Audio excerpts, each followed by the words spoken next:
అంతరాయతిమిరోపశాంతయే శాంతపావనమచింత్య వైభవం తం నరం వపుషి పుంజరం ముఖే మన్మహే కిమపి తుందిలం మహః.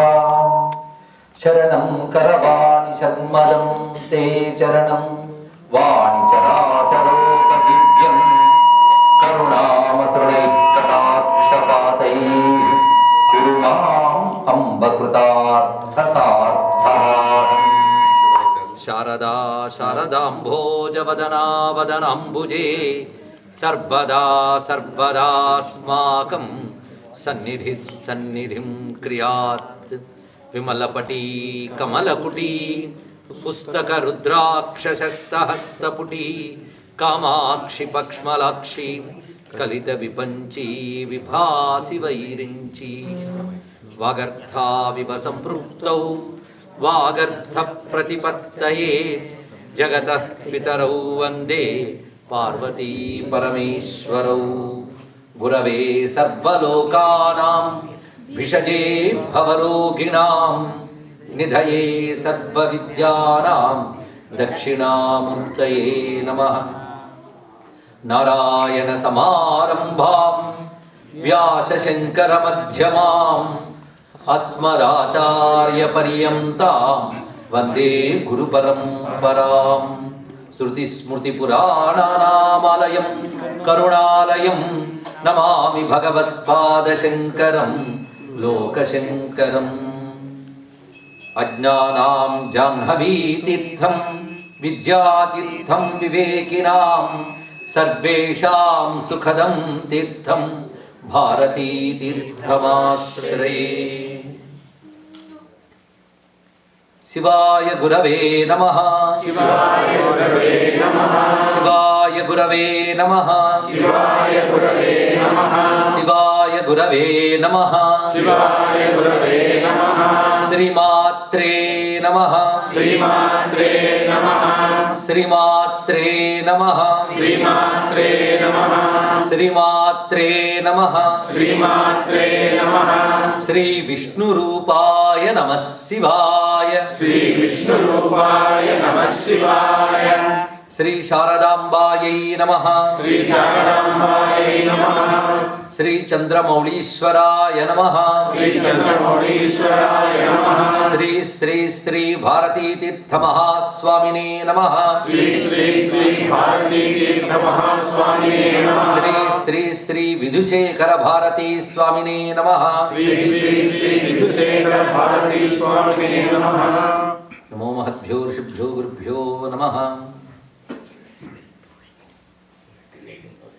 సాక్షాత్ శృంగేరిలో ఉన్నాము అనే అనుభూతి కలిగిస్తూ ఇక్కడ మనల్ని అనుగ్రహిస్తున్న భగవత్పాదుల వారిని, జగదంబ శారదాంబని, చంద్రమౌళీశ్వరిని తదితర దేవతల్ని నమస్కరించుకుంటూ ఈసారి ఇక్కడ అమ్మ వైభవం గురించి ప్రసంగించే భాగ్యం జగద్గురువుల అనుగ్రహం వల్ల లభించింది అని నేను భావన చేస్తున్నాను. శారదా వైభవం విశేషమై మాట్లాడాలంటే శారదా అనుగ్రహం కావలసినది. అసలు ఏ దేవత గురించి మాట్లాడాలన్నా సరస్వతి కృప ఉండవలసినది. సరస్వతి కృప లేనిది ఏ దేవత అనుగ్రహం లభించదు. అందుకే పూజ చేసిన ముందు శ్రీ మహాగణపతయే నమః, తర్వాత శ్రీ సరస్వత్యే నమః అనే తర్వాత ఈ మిగిలిన క్రియాకలాపం అంతా. అందుకే సరస్వతి స్వరూపం ఏమిటి అనేది వేదాది శాస్త్రముల ఆధారంగా చెప్పుకుంటూ ప్రత్యేకించి శృంగేరిలో ఉన్నటువంటి శారదాంబ యొక్క తత్వాన్ని కూడా మనం తెలుసుకుంటూ ఉన్నాం. ప్రధానంగా జగద్గురువుల వారు శారదాంబని ప్రతిష్ఠ చేసి అనుగ్రహించారు మనకు. జగద్గురువులు సాక్షాత్తుగా శివస్వరూపము ఆదిశంకర భగవత్పాదుల వారు. ఎందుకంటే భారతీయ సంస్కృతి అంతటికి మూలం ఏమిటయ్యా అంటే వేదం. వేదాన్ని ఆధారం చేసుకుని వచ్చింది భారతీయ సంస్కృతి. ఆ తర్వాత వచ్చినటువంటి స్మృతులు, పురాణములు, ఆగమాలు ఇవన్నీ కూడా వేదంలో ఉన్న విజ్ఞానాన్ని మనకు అందించడానికి వచ్చినటువంటి గ్రంథములు. అందుకే భారతీయ వాంగ్మయానికి అంతటికీ వైదిక వాంగ్మయం అని పేరు. దీనికి సనాతన ధర్మము అని మరొక పేరు. వేదముల నుంచి వచ్చిన సనాతన ధర్మాన్ని ఋషులు మనకు అందించడానికే పురాణములు, ధర్మశాస్త్రములు, ఆగమాలు ఇత్యాది గ్రంథముల ద్వారా అందించారు. అందుకే ఇతిహాస పురాణాభ్యాం వేదం సముప బ్రహ్మయత్ అనే మాట కూడా ఉన్నది. ఇలాంటి సనాతన ధర్మాన్ని ఈ కాలంలో వచ్చేటువంటి రకరకాల దోషాల నుంచి కాపాడడానికే పరమేశ్వరుడు వివిధ రూపాలతో అవతరిస్తూ ఉంటాడు. అందులో కొన్ని ధర్మ ప్రతిష్టాపన చేసే అవతారాలైతే కొన్ని జ్ఞాన ప్రతిష్టాపన చేసే అవతారములు. ధర్మము జ్ఞానము ఈ రెండే ఉండాలి మానవుడికి తరించాలి అంటే. జీవన విధానం ధర్మము, ఆలోచన విధానం జ్ఞానం. ఈ రెండిటి చేతనే మనం తరించాలి ఇక్కడ. అందుకే ధర్మాన్ని జ్ఞానాన్ని అందించే గ్రంథములే వేదము. దాని నుంచి వచ్చినటువంటి విశేషములే సనాతన ధర్మ సంస్కృతి అని చెప్పబడుతున్నటువంటిది. అయితే కలిదోషం ఆక్రమించినప్పుడు ఈ ధర్మానికి క్షతి ఏర్పడుతుంది. అప్పుడు ఈ ధర్మం రక్షిస్తూ మనల్ని రక్షించడానికి భగవంతుడు ఎన్నో రూపాలు తీసుకుంటూ ఉంటాడు. సరిగ్గా ద్వాపర యుగాంతంలో సాక్షాత్తుగా విశ్వగురువైనటువంటి నారాయణుడు వేదవ్యాసునిగా అవతరించాడు. అక్కడ పరిపూర్ణమైన కృష్ణం వందే జగద్గురు ఆయన అక్కడే ఉన్నాడు. ఆ కృష్ణ పరమాత్మ ఒక రూపము, కృష్ణ ద్వైపాయనుడు మరొక రూపము. ఈ రెండు కూడాను నారాయణ అవతారములే. ఆ కృష్ణ ద్వైపాయనుడు కృష్ణుని ఆరాధనతో మనకి వేదాది జ్ఞానాన్నంతటినీ ద్వాపర యుగాంతంలో ఒక పద్ధతిని ఏర్పరిచాడు మహానుభావుడు. కొత్త తీసుకురాలేదు ఆయన, ఉన్నదాన్ని ఒక పద్ధతి చేశాడు. దానితో కలియుగ మానవులు అందరూ కూడా తరించడానికి ఏర్పాటు చేశాడు. బాగున్నది, ఆయన మంచి వ్యవస్థ చేశాడు, చాలా బాగున్నది. కానీ కలి ప్రవేశించిన దగ్గర నుంచి క్రమక్రమంగా కలిదోషాలు వస్తూ ఉన్న సనాతన ధర్మం యొక్క స్వరూపం తెలియక అందులో రకరకాల విభేదాలు ఏర్పడడం మొదలయ్యాయి. మరొకవైపు అవైదికమైనటువంటి మతాలు వ్యాపించాయి. అలా మొత్తం 72 దుర్మతాలు వ్యాపించినటువంటి సమయంలో అప్పుడు మరొక మారు దివ్యావతారం దిగివచ్చింది. అదే ఆదిశంకర భగవత్పాదుల వారి యొక్క అవతారం. వ్యాసుని తర్వాత మళ్ళీ మనం ఎక్కడ ఆగాలి అంటే ఆదిశంకర భగవత్పాదుల వారి వద్దనే ఆగాలి ఇక్కడ. అందుకే వ్యాస శంకర మధ్యమా అని అంటున్నాం మనం ఇక్కడ. మొత్తానికి సనాతన ధర్మాన్ని కాపు కాచింది హరిహరులు. హరి వ్యాస రూపంతోనూ, హరుడు శంకర రూపంతోనూ కాపు కాశారు. వ్యాస భగవానుడు ఎంత కృషి చేసి ఎంత వాన్మయాన్ని ఇచ్చాడో, మళ్ళీ అంత కృషి చేసి అంత వాన్మయాన్ని ఇచ్చిన వారు ఆదిశంకర భగవత్పాదుల వారు. ఆదిశంకర భగవత్పాదుల గురించి మాట్లాడాలంటేనో రోజులు సరిపోవు. ఆ మహానుభావుడు ఆ సమయంలో ఎన్నెన్ని పనులు చేశాడు అంటే, మొట్టమొదటిగా ఆయన చేసినటువంటి మహోద్యమం ఏంటంటే వేద హృదయాన్ని అందించడం. అందుకు ఒకవైపు రచన అనేది చేశారు ముందు. ఆ రచన బదరీ క్షేత్రంలో, పైగా కాశీలో విశ్వనాథుని యొక్క ఆజ్ఞ మేరకు బదరీ క్షేత్రానికి చేరి వేదవ్యాసుడు ఎక్కడైతే ఉంటాడో, మహర్షులు ఎప్పుడు ఏ దివ్యమైనటువంటి సిద్ధభూముల్లో ఉంటారో ఆ సిద్ధభూముల్లో తాను ఉంటూ రచన చేశారు. ఆదిశంకర వాన్మయాన్ని మనం 3 భాగాలుగా ముందు తెలుసుకోవాలి.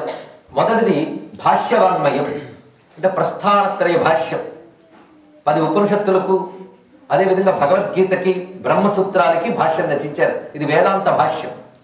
ఆ వేదాంత భాష్యం యొక్క సారం సామాన్యులకు కూడా అందించాలని 2వ వాన్మయం ప్రకరణ గ్రంథ సాహిత్యం. ముందు ఆదిశంకరుల కంట్రిబ్యూషన్ ఆయన ఏమిచ్చారో మనకు తెలియాలి కదా. ప్రకరణ గ్రంథ సాహిత్యం అంటారు. ప్రకరణ గ్రంథాలు అంటే వివేక చూడమని, అపరోక్షానుభూతి, ఆత్మబోధ, ఇలాగ అనేక గ్రంథాలు రచించారు. అంటే ఉపనిషత్తుల్లో చెప్పబడ్డ వేదాంతాన్ని అందరికీ అర్థమయ్యేలాగా సంస్కృత వాంగ్మయంలో మన ప్రకరణ గ్రంథాల రూపాల్లో ఇచ్చారు.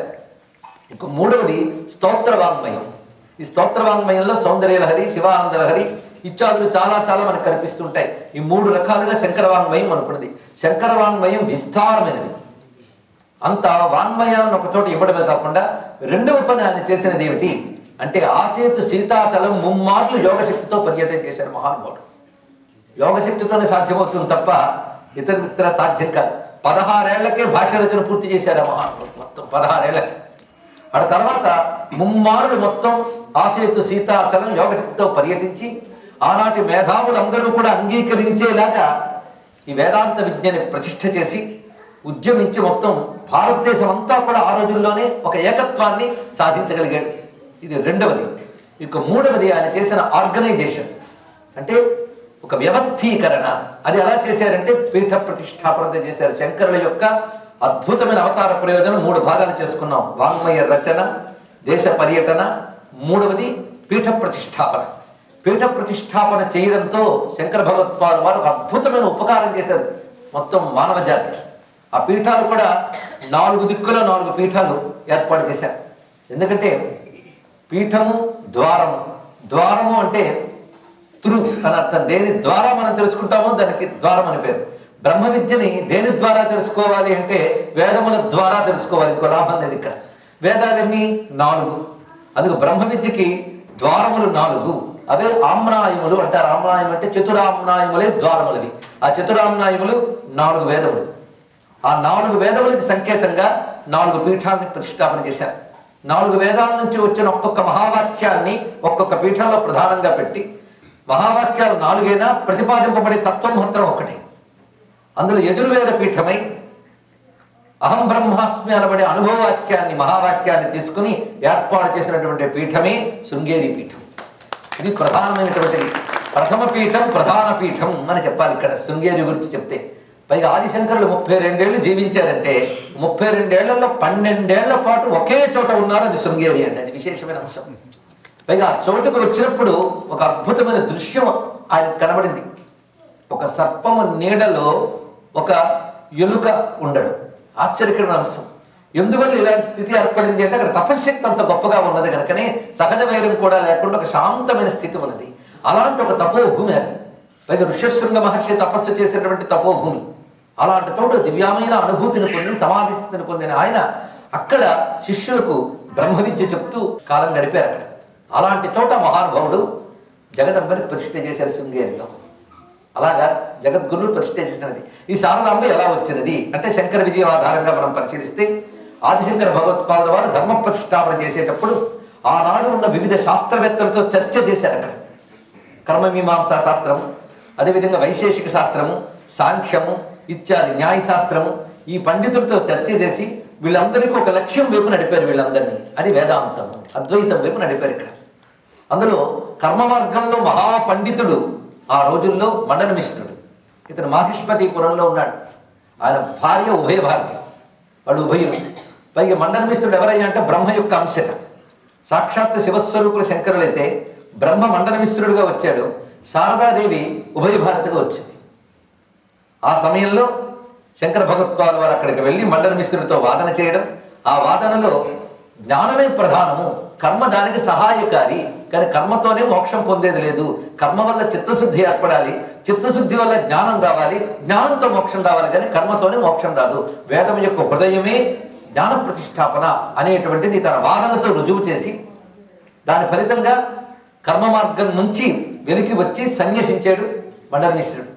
ఎప్పుడైతే మండన మిశ్రుడు సన్యసించాడో అంతవరకు గృహిణిగా ఉన్నటువంటి ఉభయ భారతి ఆయన సన్యసించాడు కనుక ఇంకా నేను నా లోకానికి వెళతానంది. ఎందుకంటే అక్కడ జరిగిన వాదన సమయంలో కూడా ఎవరు గెలిచారు అనే దానికి ప్రమాణంగా సాక్షాత్తు ఉభయ భారతీయ 2 మాలలు వేసింది. శంకరుల యొక్క మెడలో ఒకటి, ఇంకొకటి మండన మిశ్రుని మెడలో. ఎవరు ఓడిపోతారో వాళ్ళ మాల వాడిపోతుంది అని. సహజంగానే మండన మిశ్రుడు మాల వాడిపోయింది. శంకరులు గెలిచారు. ఒప్పందం ప్రకారంగా మండన మిశ్రుడు కర్మ మార్గాన్ని విడిచిపెట్టి సన్యసించాడు. ఎప్పుడైతే ఆయన గృహస్థాశ్రమం నుంచి సన్యసించాడు, గృహిణి పని ఏమున్నది, ఇంకా నేను నా లోకానికి వెళతాను అని ఉభయ భారతి ఆ శారదాంబ బ్రహ్మలోకానికి వెళ్ళడానికి సిద్ధమైపోయింది. అప్పుడు శంకర భగవత్పాదుల వారు ప్రార్థన చేశారు, తల్లి నువ్వు బ్రహ్మలోకానికి వెళ్ళక తల్లి, నేను చేయదలుచుకున్నటువంటి ఒక మహోద్యమానికి నీ అనుగ్రహం కావాలి. అందుకు నేను ఎక్కడైతే పీఠాలు పెడతానో ఆ పీఠాల యందు నువ్వు ఉంటూ అనుగ్రహించాలి అని ప్రార్థిస్తే, నువ్వు ఆ పీఠ స్థాపన చేసినప్పుడు నన్ను తలంచుకొని నేను వస్తానని చెప్పింది ఆ తల్లి. తన దివ్య రూపాన్ని అంతర్ధానం చేసుకుంది ఉభయ భారతిగా వచ్చినటువంటి సరస్వతీదేవి. తర్వాత శంకర భగవత్పాదుల వారు మొత్తం ఆసేతు సీతాతలం పర్యటిస్తూ చిట్ట కాశ్మీర దేశంలో సర్వజ్ఞ పీఠాధిరోహణం చేశారు. చాలా విశేషమైన అంశం సర్వజ్ఞ పీఠం. అంతవరకు సర్వజ్ఞ పీఠంలో 4 ద్వారాల్లో దక్షిణ ద్వారం ఎప్పుడు మూసే ఉందిట. అంటే దక్షిణం వైపు వెళ్ళిన వాళ్ళు ఎవరు అక్కడ గెలిచిన వాళ్ళు లేరు. మొట్టమొదటి దక్షిణ ద్వారం తెరిపించి వెళ్ళిన వారు శంకర భగవత్పాదుల వారు. ఇది తెలుసుకోవాలి. అక్కడ సరస్వతీదేవి కాశ్మీరేతు సరస్వతి, శక్తిపీఠాల్లో సరస్వతి పేరుతో ఉన్న శక్తిపీఠం కాశ్మీరమే. అయితే కాశ్మీరంలో నేడు సరస్వతి పీఠం ఎక్కడుందయ్యా అంటే అసలు కాశ్మీరం మనది అనే భావం భారతీయులకి ఎంతమందికి ఉందో చెప్పండి ఇక్కడ. ఎందుకంటే భారతీయులకి అక్కడున్న వారైనా ఇక్కడున్న వారైనా భారతీయులకు భారతదేశంపై అవగాహన లేని పరిస్థితుల్లో మనం ఏర్పడ్డాం. అసలు భారతదేశానికి శిరస్థానం కాశ్మీరం ఏమన్నా లేదా? మనిషికి శిరస్సు ఎలాగో భారతదేశానికి కాశ్మీర్ ఎలాగా. జ్ఞానం ఎక్కడుంటుంది? శిరస్సులోనూ ఉంటుంది. అదే జ్ఞానస్వరూపుడైన సరస్వతి భారతదేశానికి శిరస్సు అయితే కాశ్మీరంలోనూ ఉంది. ఇక్కడ కాశ్మీరేతు సరస్వతి. అయితే అప్పుడప్పుడు తలనొప్పి వస్తూ ఉంటుందండి, కానీ తల ఉండాలి.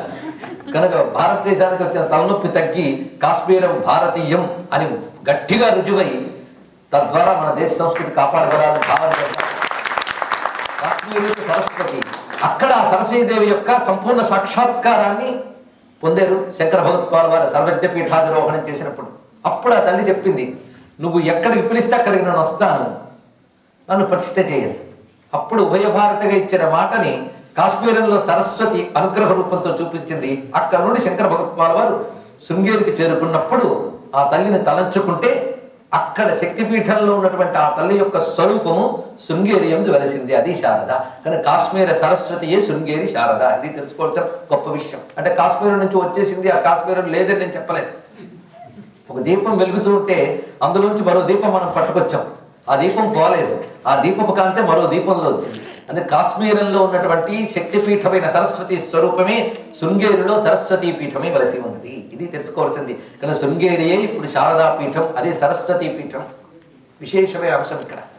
అయితే ఇక్కడ శంకర భగవత్పాదుల వారు సరస్వతీదేవి అంటే కేవలం ఒక బ్రహ్మదేవుని యొక్క పత్ని అయిన ముగురమ్మల్లో ఒకరైన సరస్వతి అనే భావన కాదు ఇక్కడ ఉన్నటువంటి అంశం. ఆ శారదాంబ యొక్క తత్వాన్ని మనం తెలుసుకునే ప్రయత్నం చేయాలి. శంకర భగవత్పాదుల వారు సరిగ్గా మూకాంబిక వద్దకు వచ్చేటప్పటికల్లా అక్కడ సంపూర్ణమైన కళలతో శ్రీ విద్యా స్వరూపిణైనటువంటి పరాశక్తి రాజరాజేశ్వరి సాక్షాత్కారం పొందారు ఆయన. ఆ సమయంలో దివ్య సమాధికి వెళ్ళి చతుషష్ఠి ఉపచార పూజ మానసిక స్తోత్రం చేశారు ఆయన. 64 ఉపచారాల్ని మానసికంగా చేసే విధానాన్ని శ్లోక రూపంలో అందించారు. మొట్టమొదటిగా అది అందించారు మూకాంబిక వద్ద. అటు నుంచి శృంగేరికి వచ్చినప్పుడు ఈ దివ్యమైనటువంటి దృశ్యాన్ని అక్కడ చూసి ఇది ఒక పవిత్రమైనటువంటి తపోభూమిని తెలుసుకుని అక్కడ శారదాంబని వెలసి ఉండాలని కోరుకున్నారు. అప్పుడు ప్రతిష్ఠ చేయమని అమ్మవారు చెప్తే అప్పుడు ఒక కొయ్యతో చెక్క బుడ్డు, ఆ చెక్కతో అమ్మవారిని నిర్మాణం చేశారు శంకర భగవత్పాల్ వారు. దాని యందు అమ్మవారి కళల్ని ఆవాహన చేయించారు. శారదాంబ ఆ రూపంతో మొట్టమొదటి వెలిసింది శృంగేరి యందు. ఇప్పుడు శంకర భగవత్పాల్ వారు చేసినటువంటి 3 పనుల తర్వాత 4వ పని ఇప్పుడు మనం చెప్పుకున్నాం. అది శారదాంబని ప్రతిష్ఠ చేయడం. శంకర భగవత్పాల్ వారు ఆలయాలు ఏవి ప్రతిష్ఠ చేసినట్టు కనబడదు, కానీ అనేక ఆలయాల్లో శ్రీచక్రాన్ని ప్రతిష్ఠ చేసేది మాత్రం మనకు తెలుస్తూ ఉంటుంది. కానీ ఆయన ప్రతిష్ఠ చేసిన ఆలయం మాత్రం శారదా మందిరమే, శారదే. అయితే శంకరులు చేసినటువంటి గొప్ప విషయం ఏంటంటే 2 శారదలు ఇచ్చారు మనకి. ఒకటి అధ్యయన శారద, ఇంకొకటి ఆరాధ్య శారద. అధ్యయన శారద అంటే ఆయన రచించిన వాంగ్మయం. ఇది తెలుసుకోవాల్సింది. ఆయన వాంగ్మయం ఇందాక చెప్పుకున్నామే, ప్రస్థానత్రయ భాష్యం, ప్రకరణ గ్రంథ సాహిత్యం, స్తోత్ర సాహిత్యం, ఇదంతా అధ్యయన శారద. ఆరాధ్య శారద ఈ తల్లి. అంతేకాదు ఈ తల్లి అనుగ్రహం లేకపోతే అధ్యయన శారద రాదండి. శారదాంబ కృప లేకపోతే అవి అధ్యయనం చేయడం, అధ్యయనం చేసిన శిరస్సులకు వెళ్ళదు. అందుకు అమ్మ కృప లేకపోతే విద్య మనకు భాషించదు. విద్య భాషించాలంటే తల్లి కృప రావాలి. అందుకే నేను ప్రతిష్ఠ చేయదలుచుకున్న బ్రహ్మ విద్య ఏదైతే ఉన్నదో ఆ బ్రహ్మ విద్య అందరికీ అర్థమే తరించాలి అంటే బ్రహ్మ విద్య అధిదేవత అయినటువంటి జగదమ్మని ప్రతిష్ఠ చేస్తాను అన్నారు. అందుకే ఇక్కడ శృంగేరిలో ఉన్నటువంటి శారదాంబ బ్రహ్మ విద్యాధిదేవత. ఇది తెలుసుకోవాల్సింది. బ్రహ్మ విద్య యొక్క అధిదేవత. ఆ బ్రహ్మ విద్యాది దేవతని ఉపనిషత్తులు అనేక రకాలుగా కీర్తించాయి. ముఖ్యంగా చాందోగ్యోపనిషత్తులో చెప్పబడ్డ రసతత్వము అంతా ఆ తల్లియే. కేనోపనిషత్తులో చెప్పబడ్డ ఉమా హైమవతి బహుశోభమాన అని చెప్పబడుతున్న శక్తి కూడా ఆ తల్లియే. ఇలాగా ఆ జగదంబ యొక్క రూపమే ఉపనిషత్తులు ఎందుకు ప్రతిపాదింపబడుతుంది. సర్వోపనిషదుద్ఘుష్ట సర్వ వేదాంత సంవేద్య అయినటువంటి స్వరూపం అది. అంతేకాదు లలితా శాస్త్రం చదివే వాళ్ళు చాలా మంది ఉన్నారు కదా. స్వతంత్ర సర్వతంత్రేసి దక్షిణామూర్తి రూపిణి అని చదువుతున్నాం. అమ్మవారు దక్షిణామూర్తి రూపిణి అన్నారు ఇక్కడ. అంతకీ దక్షిణామూర్తి శివుడు రూపమా అమ్మ రూపమా? ఇది గొప్ప ప్రశ్న. ఏదయ్యా శివస్వరూపంగానే కొలుచుకుంటున్నాం కదా అంటే మా లలితా శాస్త్రం ఎందుకు పెట్టారు? అది దక్షిణామూర్తి రూపిణి అన్నారు ఇక్కడ. అంటే అమ్మవారే దక్షిణామూర్తి రూపిణి. అయితే దక్షిణామూర్తి రూపిణిగా ఉన్న అమ్మవారు ఎక్కడున్నారు కొంచెం పరిశీలించవచ్చు. దక్షిణామూర్తి రూపంతో ఉన్న శివుడైతే అనేక ఆలయాల్లో మనకు కనబడతాడు, కానీ దక్షిణామూర్తి రూపిణి అయినటువంటి అమ్మవారు ఎక్కడ కనబడరండి. అయితే దక్షిణామూర్తి రూపం ఎలా ఉంటుంది అది మనం తెలుసుకోవాల్సింది. స్వామి ఎలా ఉందంటే స్ఫటిక రజత వర్ణం మప్తికి మక్షమాలాం అమృత కలశ హస్త జ్ఞాన ముద్రాకరాబ్జై జగత మురగ కక్షం చంద్రచూడం త్రినేత్రం విదుత వివిధ రూపం దక్షిణామూర్తి మీడే. మంత్రశాస్త్రం దక్షిణామూర్తి ఎలా ఉన్నాడో చెప్తా ఉంటారండి. ఎలా ఉన్నాడు ఒకసారి శ్లోకానికి అర్థం చూద్దాం. స్ఫటిక రజత వర్ణం, తెల్లని కాంతులతో ఉన్నట్ట. ఆ తెలుపు ఎలా ఉందంటే ఒకసారి స్ఫటికల్లా కనబడుతోంది, ఒకసారి వెండిలా కనబడుతోంది. రజత వర్ణంలో అంత తెల్లగా ఉన్నాడు స్వామి. ఆ చేతుల్లో ఏం పట్టుకున్నట్టే మౌక్తికి అక్షమాల, ముత్యాలతో చేసిన అక్షమాల పట్టుకున్నట్ట. మరొక చేతితో అమృత కలశహస్త, అమృత కలశాన్ని పట్టుకున్నాడు. ఒక చేత్తో అక్షమాల, ఒక చేత్తో అమృత కలశం. మిగిలిన 2 చేతుల్లో ఏం పట్టుకున్నాడయ్యా అంటే పుస్తకం. ఎడమ చేత్తో పుస్తకం, కుడి చేత్తో చిన్ముద్ర. ఇలా ధరించి కూర్చున్నట్ట తెల్లగా. ఇది దక్షిణామూర్తి రూపం కదా. ఈ మూర్తిని స్త్రీ రూపం చేయండి. ఒక్కసారి ఆలోచిస్తే దక్షిణామూర్తి రూపిణి అనగానే స్త్రీ రూపం చేసేయాలి. తెల్లని కాంతులు, చేతిలో అక్షమాల, అమృత కలశం, ఒక చేత్తో చిన్ముద్ర, మరొక చేత్తో పుస్తకం. అంటే దక్షిణామూర్తికి స్త్రీ రూపం. ఇది ఎక్కడుందయ్యా అంటే శృంగేరిలో ఉంది. అందుకే దక్షిణామూర్తి రూపిణి అనేటువంటి స్వరూపం. దక్షిణామూర్తి అంటే ఎవరు? బ్రహ్మ విద్యా స్వరూపం. దక్షిణామూర్తిని ఆరాధన చేస్తే బ్రహ్మ విద్య లభిస్తుంది. బ్రహ్మ విద్య కంటే ఇంకేం కావాలండి? అందుకే సృష్టిలో అన్ని విద్యలు ఒక ఎత్తు, బ్రహ్మ విద్య ఒక్కటి ఒక ఎత్తు. అందుకే ఏదైనా అర్థం కాకపోతే అదే పెద్ద బ్రహ్మ విద్య అండి అంటారు. అంటే బ్రహ్మ విద్య అంటే అంత తేలిగ్గా అర్థం కాదు. కానీ బ్రహ్మ విద్యను మొదలు పెట్టగానే అయితే కొనుక్కుదును అని అనుకుంటారు అనుకోండి, ఇంకా అయిపోయింది. అది అంత తేలిక అంటే ఏ విద్యలో లభిస్తుంది, కానీ బ్రహ్మ విద్య లభించడం మహా కష్టం. అందుకే నీకు కావలసినటువంటి సర్వ ఐశ్వర్యాలు ఇస్తాను, సర్వ లోకాల సంపదలు నీకు ఇస్తాను, కానీ ఇది మాత్రం ఇవ్వనని చెప్పాట యముడు నచికేతుడితో. ఎందుకంటే బ్రహ్మ విద్య లభించడం సామాన్యమా? అది లభిస్తే ఇంక పొందవలసింది ఏమీ లేదు. అది సర్వజ్ఞత్వం, సామాన్యమైన అంశం కాదు. అందుకు బ్రహ్మ విద్య ఎవరికి లభించిందో వాడిని సర్వజ్ఞుడు అంటారు. అందుకే శంకర భగవత్పాలు అని సర్వజ్ఞులు అన్నారు. సర్వజ్ఞులు అంటే అన్నీ తెలిసిన వార్త. అంటే ఆయన కరసాము తెలుసా అని అడిగాడు ఒక ఆయన. అంటే కరసాము తెలియకపోతే సర్వజ్ఞులు కారా అంటే సర్వము బ్రహ్మమని ఎవరికి తెలుసో వాడు సర్వజ్ఞుడు. ఇది ఇక్కడ తెలుసు అంటే నాకు తెలుసు సర్వం బ్రహ్మమే జగత్తు. చదివారు ఉపనిషత్తులు. తెలియడం అంటే ఇన్ఫర్మేషన్ గ్యాదరింగ్, నాలెడ్జ్ కాదు, ఎక్స్పీరియన్స్. అనుభవం అనుభవం అనుభవపూర్వకంగా తెలియాలి. సర్వం బ్రహ్మమయం జగత్. సర్వం బ్రహ్మమయం జగత్ అన్నప్పుడు ఆ తెలుసుకుంటున్నవాడు ఎక్కడున్నాడు? సర్వము బ్రహ్మమే అన్నాడు. అన్నవాడు వేరుగా ఉన్నాడా? సర్వము బ్రహ్మమే అన్నప్పుడు అన్నవాడు ఎవడుతున్నాడు? వాడు బ్రహ్మమే అవుతున్నాడు. వాడు బ్రహ్మమైనప్పుడు మరి ఉన్నదంతా ఒకటేగా, బ్రహ్మమేగా. మరి 2 లేదు కదా. తెలుసుకునే వరకు 2 అనిపించింది, తెలుసుకున్నాక ఒక్కటే అయిపోయింది. ఆ 2గా అనిపించడం ద్వైతం, ఒక్కటై స్ఫురించడం అద్వైతం. ఆ అద్వైతాన్ని ప్రతిష్టాపన చేశాడు ఆయన. అద్వైత విద్యాది దేవతగా, బ్రహ్మ విద్యా స్వరూపిణిగా ఆ మహానుభావుడు తల్లిని అలా సాక్షాత్కరింపజేసుకున్నాడు.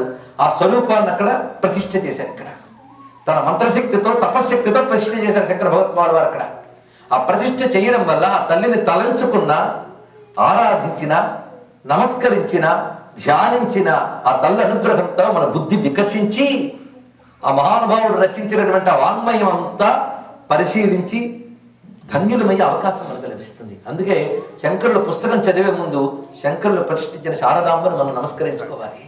అందుకే నేను ప్రతిష్ఠించింది ఏమిటి అంటే విద్యను ప్రతిష్ఠించానని చెప్పాడు ఆయన.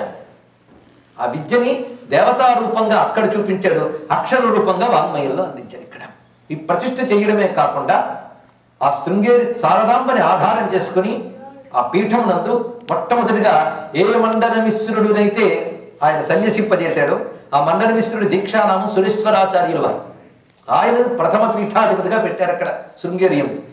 మిగిలినటువంటి 3 శిష్యుల్ని మిగిలిన 3 పీఠాల్లో కూడా పెట్టడం జరిగింది. ఒకటి జ్యోతిష్ మఠం, అది ఆ బదరీ క్షేత్రంలో ఉన్నటువంటిది. మరొకటి ద్వారక, ఆ తర్వాత పూరి మూడవది. ఇక ప్రధానమైన శృంగేరి. 4 పీఠములు మనకు ఉన్నాయి. 4 పీఠాల్లోని ప్రధానమైన సురేశ్వరాచార్యులు వారు ఇక్కడ ఉన్నారు, ప్రథమ పీఠాధిపతి ఆయన. ఆ తర్వాత ఆ పరంపర అవిచ్ఛిన్నముగా కొనసాగుతున్నది. నేటికి ఒక్కొక్కప్పుడు మన సంస్కృతి ఏమైపోతుందా అని బాధ కలుగుతున్న దశలో ఒక్కసారి శృంగేరిని తలంచుకుంటే ధైర్యం లభిస్తుందని ఇక్కడ. ఎందుకంటే మన సంస్కృతిని కాపాడుతున్నది నేటికి ఒక కాపుకాసుని శంకర భగవత్పాదులు వారే. ఎందుకంటే ఎవరికి వాళ్ళు రకరకాల శాఖలుగా వారు కొట్టుకుంటున్న కాలంలో ఆ మహానుభావుడు వైదిక మతంలో ఏర్పడే విభేదాన్ని సమన్వయమర్చి షణ్మతాలని స్థాపన చేసి ఉపాసనలో ఇవన్నీ అవసరమేనయ్యా, వీటి ద్వారా నువ్వు చిత్తశుద్ధి, చిత్త ఏకాగ్రత సంపాదించుకున్న తర్వాత బ్రహ్మజ్ఞానానికి వైపు వెళ్ళాలి అని వేదాంతం వైపు సమన్వయింపజేస్తూ షణ్మతాల్ని స్థాపన చేశాడు మహానుభావుడు. అది షణ్మత స్థాపనాచార్య. వేదముల్లో ఉన్నటువంటి శాఖాభేదాన్ని కలిపి ఒక్కటిగా చూపించాడు మహానుభావుడు. లేకపోతే వైదిక సంస్కృతి ఏమైపోయిందో, శైవమని, వైష్ణవమని, మళ్ళీ దానిలో బహుశాఖలని కొట్టుకుపోతున్నటువంటి హైందవుల్ని ఒక తాటిని కలిపినటువంటి మహానుభావుడు ఆయన శంకర భగవత్పాదులు. ఈ విధంగా ప్రతిష్ఠ చేసినటువంటి ఆ స్వామి యొక్క అనుగ్రహం నేటికి భారతదేశాన్ని కాపాడుతోంది. దానికి ప్రబల నిదర్శనం ఏమిటంటే ఆదిశంకరుల యొక్క శక్తియే నేటికి ప్రవహిస్తోంది. ఉదాహరణకి మనం గోదావరి స్నానానికి వెళ్ళినప్పుడు, గంగా స్నానానికి వెళ్ళినప్పుడు ఒక మాట అంటాం, అయ్యా గంగలో స్నానం చేశాం. ఇవాళ మనం గంగలో చేసిన నీరు గత ఏడాది అది కాదు. ఆ నీరు గత ఏడాది వేరే నీరు, ఇప్పుడు వేరే నీరు మారింది. కానీ మీరు గంగా స్నానం అనేది చెప్తున్నారు ఇక్కడ. ఏ నీరు మారినా అది గంగాజలమే, గంగా నదిలో. అదేవిధంగా ఆదిశంకరుల యొక్క పరంపరలో ఒక్కొక్క పీఠాధిపతి మారుతూ ఉన్నప్పటికీ కూడా అంతా కలిపి ఒకే ఆదిశంకరాచార్య. ఇది తెలుసుకోవాల్సిన ప్రధాన. ఆదిశంకరాచార్య స్వరూపం, ఆ తపశ్శక్తి ఎంత గొప్పది అంటే అక్కడికి వచ్చిన ప్రతి పీఠాధిపతి ఆదిశంకర స్వరూపమే, అందులో సందేహం లేదు. అలాంటి వారు మాత్రమే అక్కడ కూర్చోగలరు ఆ పీఠంపై. సామాన్యమైన అంశం కాదు ఇక్కడ. అందుకే ఆ పీఠంపై ఉన్నవారు ఏ భాష వారు అని చూడటం కాదు, భాషకు అతీతమైన బ్రహ్మ విద్యా స్వరూపమే అక్కడ కూర్చుంది. అక్కడ సామాన్యమైన అంశం కాదు ఇక్కడ. అందుకే ఒక్కొక్కరి చరిత్ర, ఆ పీఠంలో ఉన్నటువంటి పీఠాధిపతుల చరిత్ర మనం పరిశీలిస్తే అంత శుద్ధమైన చరిత్ర కలవారు, అంత మేధాశక్తి కలవారు, అంత జీవన్ముక్తులైనటువంటి వారు ఇంకెక్కడ మనకు కనబడరండి. ఆ పీఠం యొక్క గొప్పతనం అక్కడ.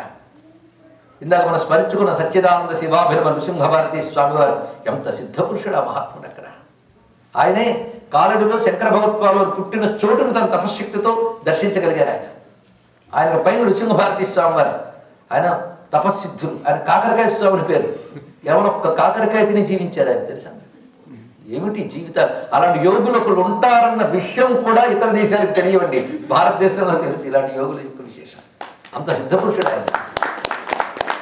ఆ తర్వాత వచ్చినటువంటి వారు చంద్రశేఖర భారతి. ఎంత మహాత్ములు, సిద్ధపురుషులు వారు. వారి తర్వాత వచ్చిన వారు అభిమ విద్యాతీర్థులు వారు. ఆ తర్వాత మన భారతీయ తీర్థ మహాస్వామి వారు. ఇప్పుడు విధుశేఖర భారతీ స్వామి వారి. ఇది ఒక గొప్ప పరంపర. ఈ మధ్యలో ఎందరెందరో మహాత్ములు తత్పూర్వం వెళ్ళారు. మనం ప్రధానంగా లభిస్తున్న ఈ పరంపరని స్మరించుకుంటున్నాం. ఇదంతా కూడా ఒక ఆదిశంకరుడి యొక్క బహు స్వరూపాలు. ఇలాగ శారదాంబని ప్రతిష్ఠ చేశారు కదా. ఆ శారద అనే నామానికి అర్థం ఏమిటి, ఆ స్వరూపంలో ఉన్న పరమార్థం ఏంటో ఇప్పుడు మనం తెలుసుకునే ప్రయత్నం చేద్దాం. శారద అనగానే ఈ తల్లికి మరొక పేరు కూడా ఉంది. ఏమిటి? ఎన్నైనా చెప్పచ్చు. శారద, సరస్వతి, భారతి, ఇవన్నీ కూడా తల్లికి ఉన్నటువంటి పేర్లే. బ్రాహ్మి, వాంగ్మయి, వాగ్దేవి. ఒకటి ఏమిటండి అసలు శారదాంబ అంటే ఎవరు? ఇప్పుడు మనం వైదిక వాంగ్మయంలోకి వెళితే అసలు శారదాదేవి, గౌరీదేవి, దుర్గాదేవి ఇంతమంది లేరు, దేవి ఒక్కరే ఉన్నారు. ఆ దేవినే కొందరు దుర్గా అని, లక్ష్మి అని, సరస్వతి అని కొలుచుకుంటున్నారు. ఆ తల్లి నిజానికి ఆది జనని అనేటువంటి ఆ సర్వశక్తిమయి అయినటువంటి ఆ పరాశక్తిని మనం శారద అని పిలుచుకుంటున్నాం ఇక్కడ. అందుకే సరస్వతి శాస్త్రమయి గుహాంబా గుహ్య రూపిణి. సరస్వతి శాస్త్రమయి అనేది లలితా శాస్త్రంలో చదువుతున్నామే. అంటే ఆ లలితాదేవి సరస్వతి. మహాలక్ష్మీర్ మృడ ప్రియా, ఆవిడే మహాలక్ష్మి. పోనీ లక్ష్మాష్టోత్తర శతనామాలలోకి వెళ్ళండి. వాచం పద్మాలయాం పద్మాం, ఆవిడ వాగ్దేవత. అంటూ ఉన్నది ఆ ఒక్క తల్లి. కానీ ఇక్కడ మనం కొలుచుకుంటున్నది ముగురమ్మలలో ఒకరు కాదు, ముగురమ్మలు ఒకటైన తల్లినే కొలుచుకుంటున్నాం. అదే మహాకాళి, మహాలక్ష్మి, మహాసరస్వతి స్వరూపిణి శ్రీ శారదాంబ.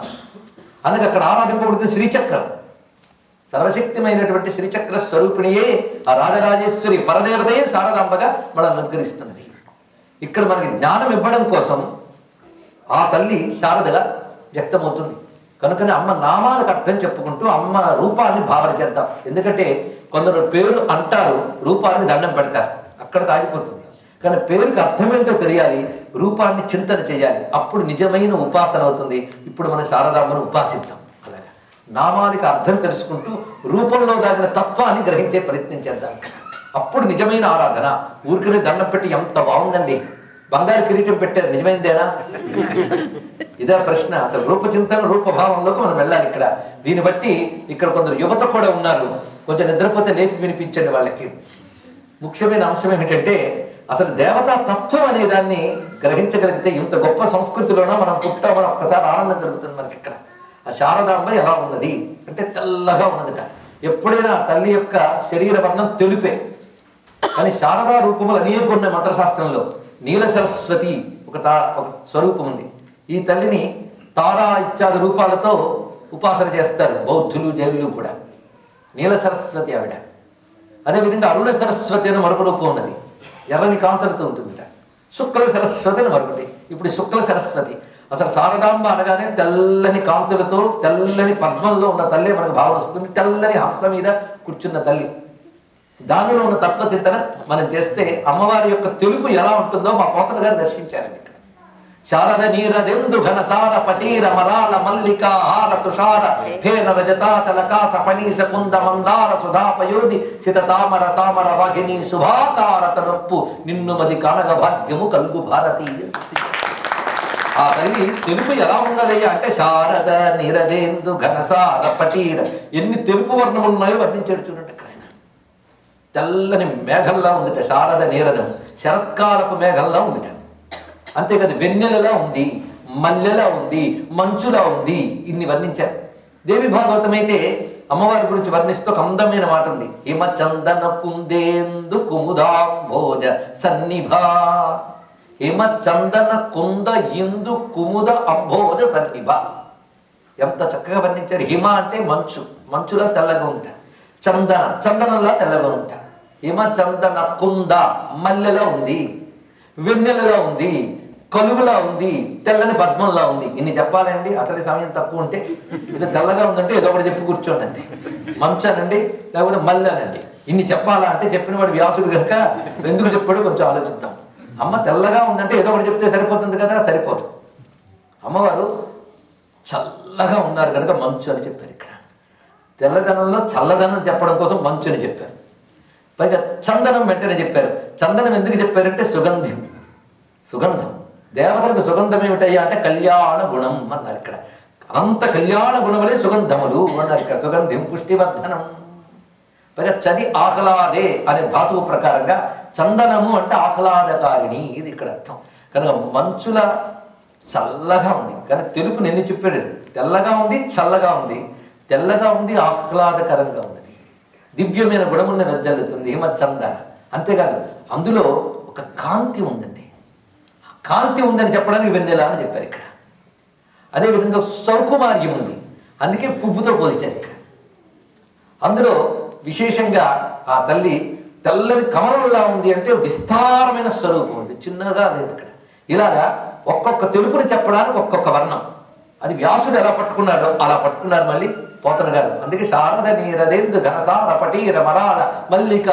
పైగా ఇక్కడ ఈ చెప్పిన వాటిల్లో మొత్తం 16కు పైగా బీజాక్షరాలు నిక్షిప్తం చేశాడు మహానుభావుడు. చాలా విశేషం ఇటువంటి పద్యాన్ని ఇచ్చారు.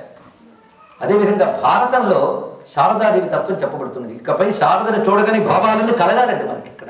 అందుకు చెప్తున్నా ఇక్కడ. ఎందుకంటే విజ్ఞానం ఎలా ఉంటుందయ్యా అంటే 2 రూపాలతో ఉంటుందిట. విద్యలు 2 రకములు అన్నారు ఇక్కడ. 2 రకాలు, అపరావిద్య పరావిద్య. ఈ 2. అపరావిద్యలు ఎన్నో, పరావిద్య ఒక్కటి. అపరావిద్యలు అంటే లోకంలో బ్రతకడానికి పనికొచ్చే విద్యలన్నీ అపరావిద్యలే. ఒకటి సంగీతంలో నిష్ణాతుడు, ఒకటి సాహిత్యంలో ప్రవీణుడు, ఒకటి నాట్యంలో, ఇవన్నీ. ఆఖరికి వేదములను కూడా అపరావిద్యనే అన్నారండి. చిత్రం. ఎందుకంటే వేదముల్లో చేసే యజ్ఞములు కర్మలు వీటి వల్ల నీకు లోకజ్ఞానం దొరికి ఈ లోకంలో సుఖపడతావు లేదా పై లోకంలో సుఖపడతావు.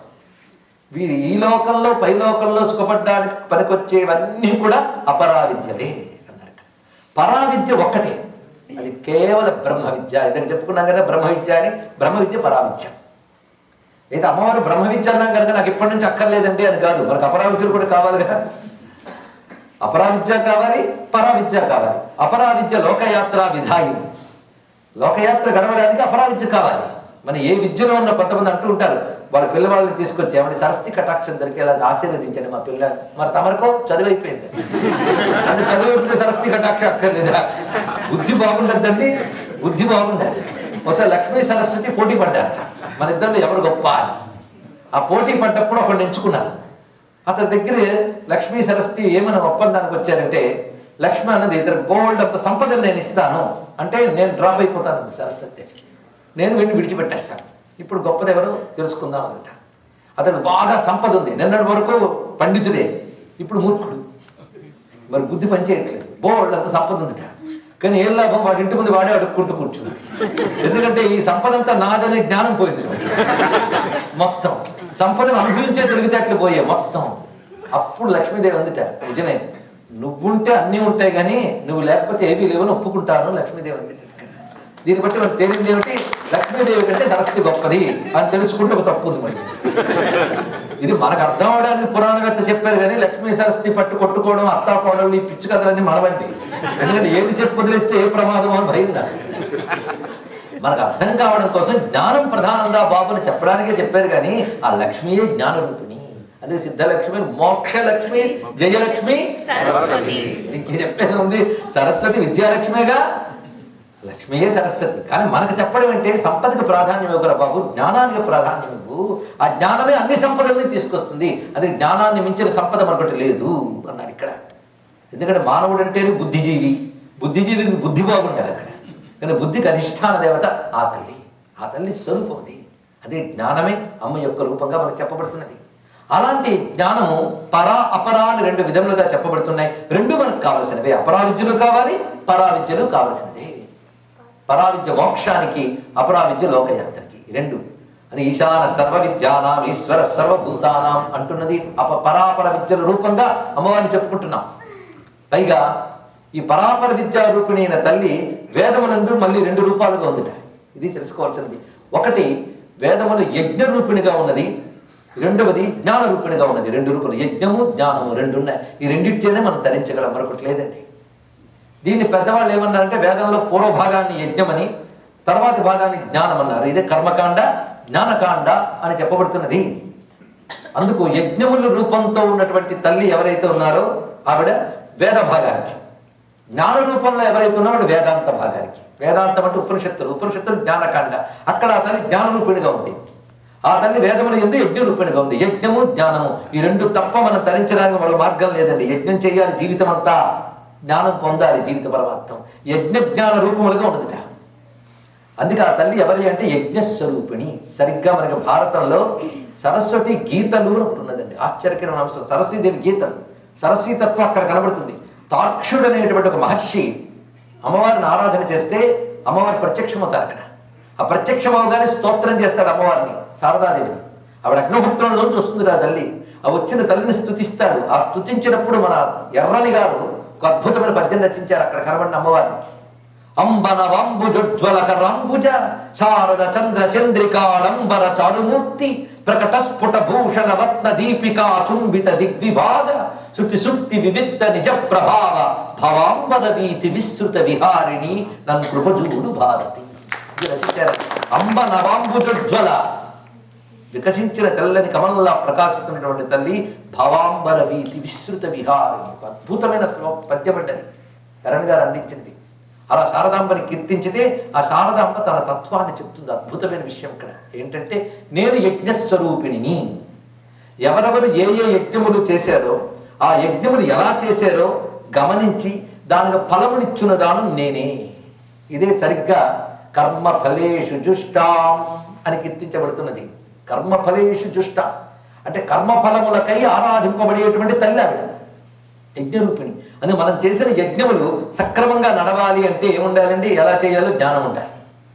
అలాగే యజ్ఞం చేసేటప్పుడు ఏమేమి అవసరమో చూడండి. యజ్ఞంలో మంత్రం వినియోగిస్తాం. ఒక ఇంద్రయాగం చేసాం, వరుణ యాగం చేసాం.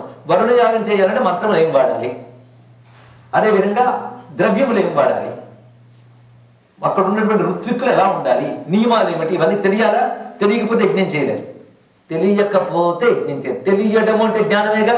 కానీ యజ్ఞం చేయాలంటే దేవతా జ్ఞానం, ద్రవ్య జ్ఞానం, క్రియాజ్ఞానం, మంత్రజ్ఞానం అనేవి ఉండాలి. ఈ 4 రూపాలతో అమ్మవారు ఉంటారట.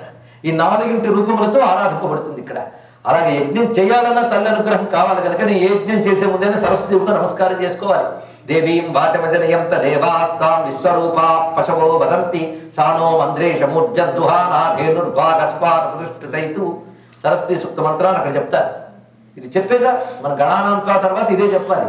చెప్పి పూజ చేస్తున్నాం. అక్కడ ఏం చేస్తున్నారో మనం గమనించట్లేదు. కానీ ఏ యజ్ఞం చేసినా ఏ పూజ చేసినా అక్కడ ఉన్నటువంటి బ్రహ్మగారు రెండే చెప్తారండి. గణానాంతా మొదట, తర్వాత ధేనుర్వాక్, అదే మంత్రం దేవీం వాచమజని అంత. అందుకే తల్లి అనుగ్రహం వల్ల యజ్ఞం చేయగలుగుతున్నాం. అందుకే ఆ తల్లి తాక్షుడితో చెప్తోంది భారతంలో, నేను యజ్ఞ రూపిణిగా యజ్ఞం ఆచరించిన వారికి సరైన జ్ఞానమునిచ్చి యజ్ఞ ఫలములను నేను ప్రసాదిస్తాను అన్నారు ఇక్కడ. యజ్ఞ ఫలములు అంటే ఇష్టప్రాప్తి, అనిష్ట పరిహారం. ఇది యజ్ఞఫలం.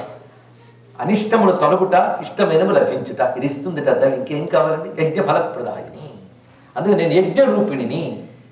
నేనే అగ్నిహోత్రమునందు ప్రకాశిస్తూ ఉన్నాను. అందుకే భారతి భరతాశ్రిత అన్నారు ఇక్కడ. అందుకు భారతి అని పేరు వచ్చింది. ఇప్పుడు భారతి అంటే తెలుసుకోండి, వైదికార్థములు ఇక్కడ చెప్పుకుంటున్నాం. ఇది సామాన్యమైన అంశం కాదు, శ్రద్ధగా పట్టుకోవాలి. అమ్మవారికి భారతి అని ఎందుకు పేరు వచ్చిందంటే భరతాశ్రిత భారతి, భరతుణ్ణి ఆశ్రయించింది కనుక భారతి. భరతుడు అంటే ఎవరండి? దుష్యంతుడి కొడుక, లేకపోతే రాముడి కొడుకు తమ్ముడా అంటే కాదయ్యా బాబు. భరత అంటే యజ్ఞాగ్ని, ఇది అర్థంట. యజ్ఞాగ్నికి భరతుడు అని పేరు. ఇది వైదిక శబ్దము, ఇది తెలుసుకోండి. అని ఎవరైతే యజ్ఞ జీవనం గడిపి ఉంటారో వారికి భారతీయులు అని పేరు. ఎవరికి? యజ్ఞ జీవనం గడిపేవారికి. అది యజ్ఞమే తెలియదంటే నమో నమః. యజ్ఞ జీవనమే భారతీయత, మరొకటి కాదు. ఇది తెలుసుకోవాల్సింది. అందుకే ఇప్పటికీ మన దేశం పేరులోనే వైదిక సంస్కృతి ఉంది. మీరు చెప్తారా? అందుకు భరత అంటే అగ్నిహోత్రం అని అర్థంట. ఎలా చెప్తావయ్యా అంటే భరత్వ రమణత్వాత్ భరత, ఇది అర్థం చెప్పారు. భరత్వ రమణత్వాత్, భరించువాడు ఆనందింపజేయువాడు అన్నాడు ఇక్కడ. ఏమిటయ్యా భరించడం? భరించడం అంటే హవిర్భరణ సామర్థ్యాత్ అన్నారు ఇక్కడ. వైదికార్థం అనండి, విన్ని నిరుక్తం ప్రకారంగా చెప్పుకుంటున్నాం. హవిర్భరణ సామర్థ్యాత్ అంటే హవిస్సులు వేస్తాం కదా, హవిస్సులు తీసుకుంటాడ. తీసుకుని ఆ దేవతలకు ఇస్తాడు. ఆ దేవతలు సంతోషించి మనల్ని అనుగ్రహిస్తాడట. అదే మనకి దేవతలకు అనుసంధానం ఏంటి? అగరబత్తులు కాదు, అగ్నిహోత్రం. భగవంతుడికి భక్తులకు అనుసంధానం అగ్నిహోత్రం. అగ్నిహోత్రం ద్వారానే వెళ్ళాలి ఇక్కడ. అందుకే జాతవేద సోమవరాతి, జాతవేదుడే, జాతవేదో మమావహ, జాతవేదుడే అగ్నిహోత్రమే. అగ్నిహోత్రం ద్వారానే దేవతలు, లేకపోతే దొరకరంటే అగ్నిముఖ దేవా. అందుకు దేవతలను ఆరాధించడం అగ్నిహోత్రమే. అయ్యా మరి ఎలా అయ్యా అగ్నిహోత్రము అంటే, అందుకే దీపం వెలిగించుకోండి పూజ చేయగల బాబు అంటున్నాడు. అగ్నిహోత్రమేగా. ఈ అగ్నిహోత్రుడు ఏం చేస్తున్నాడంటే హవిస్సును స్వీకరించి సర్వదేవతలకు అందిస్తాట.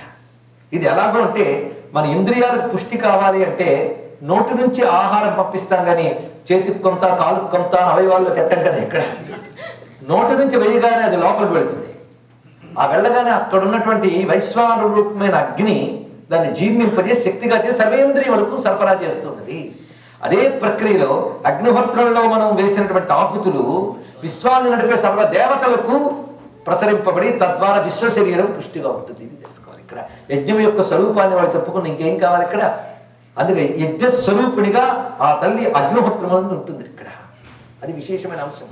అందుకు భరతుడైన అగ్ని యందు ప్రకాశించే శక్తి ఎవరో భరత్వ రమణత్వాత్ భరత. ఆ భరతుడైనటువంటి అగ్నిహోత్రుని యందు ప్రకాశించేటువంటి శక్తి భరతాశ్రిత భారతి. ఇది తెలుసుకోవాలి. భారతి అనగా యజ్ఞస్వరూపిణి. ఇప్పుడు ఇకపై భారత్ అనగానే మన భావం మారిపోవాలి.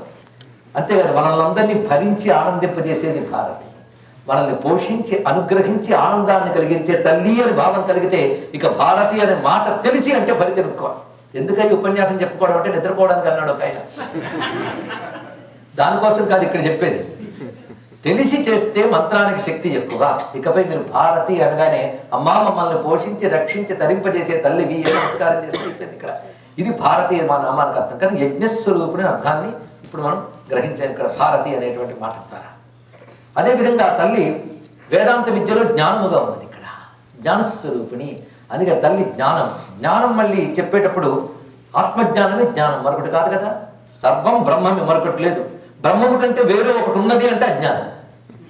ఉన్నదంతా బ్రహ్మమే, అదే జ్ఞానం. అది తెలియడం అంత తేలిక కాదు, అమ్మ అనుగ్రహం కావాలి. అందుకే ఇప్పుడు బ్రహ్మజ్ఞాన రూపిణి కనుక ఆ తల్లిని మనం జ్ఞానస్వరూపిణిగా చెప్తున్నాం. అంతేకాదు, దేవి భాగవతం శారదాంబ గురించి చెప్తూ ఒక మాట చెప్తుంది.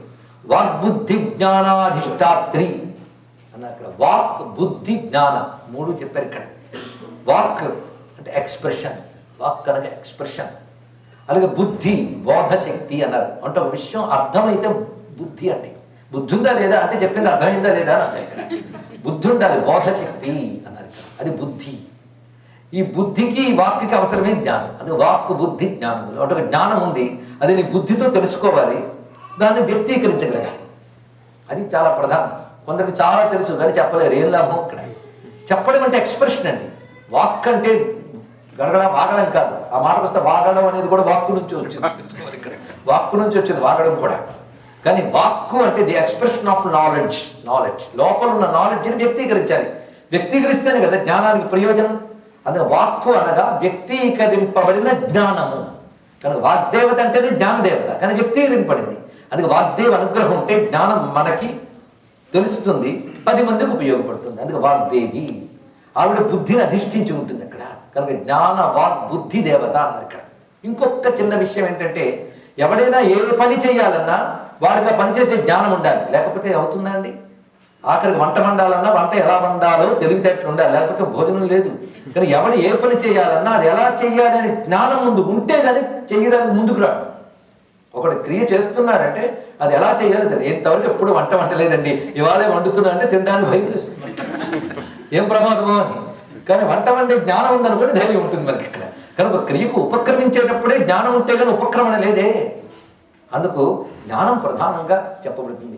మనం ఒక పని చేయడానికి మనకు ఒక జ్ఞానం ఎలాగ అవసరమో, ప్రపంచం అనే పని చేస్తున్న పరమాత్మ కూడా జ్ఞానం అవసరమేగా. ఇది తెలుసుకోవాల్సింది ఇక్కడ. కానీ భగవంతుడు ఇంత పని చేస్తున్నాడు, ఈ ప్రపంచాన్ని అంతా నడుపుతున్నాడు, ఎలా చేయగలుగుతున్నాడండి? నీకు అర్థమైతే నువ్వు భగవంతుడు అయ్యావు, అది మాకు అర్థం కాదు. అది ఎంత ఆలోచించినా అర్థం కాదు. ఏమి ప్రణాళిక?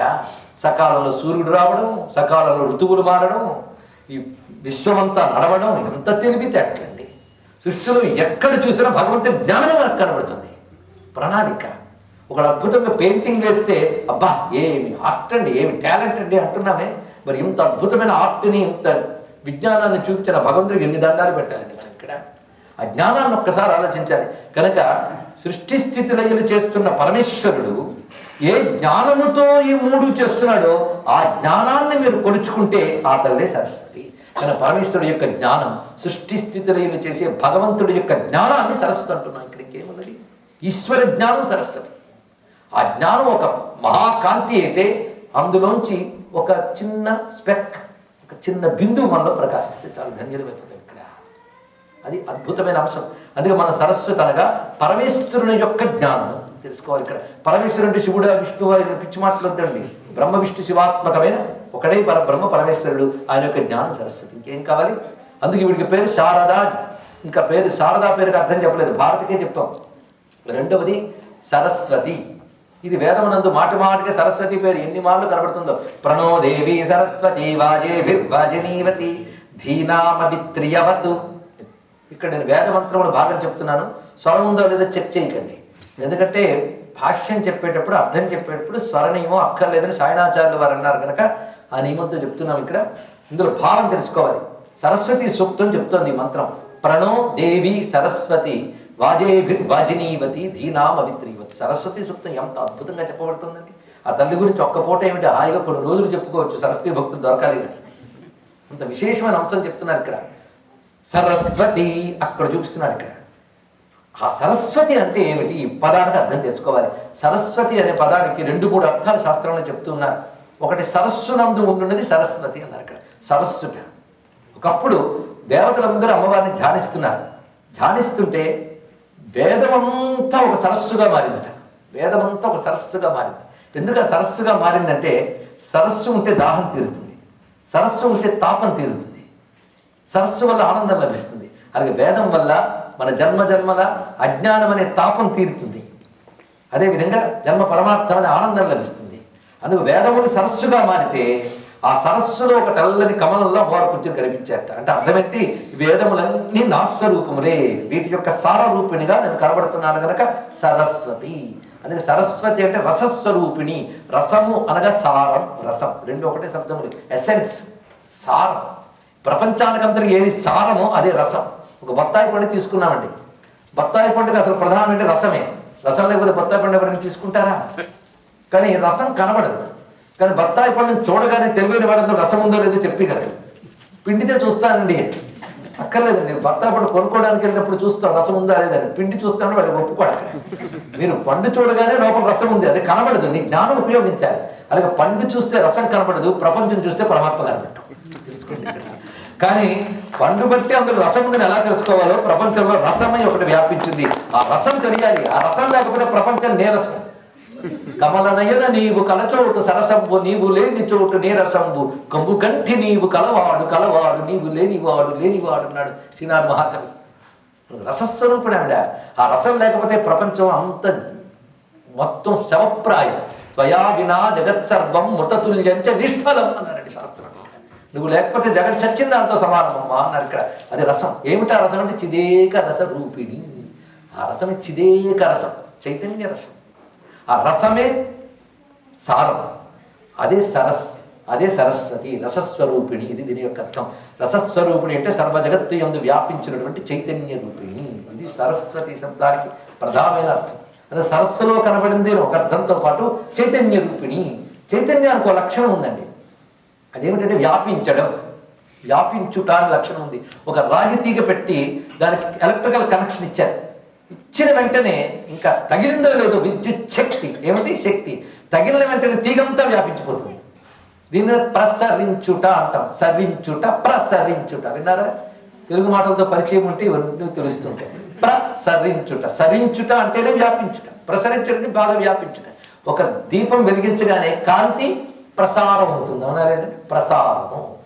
దీపం వెలగగానే కాంతి ఎలా ప్రసారం అవుతుందో ఆ పరమేశ్వరుని యొక్క శక్తి ఈ ప్రపంచమంతా సరించుతోంది, ప్రసరిస్తోంది.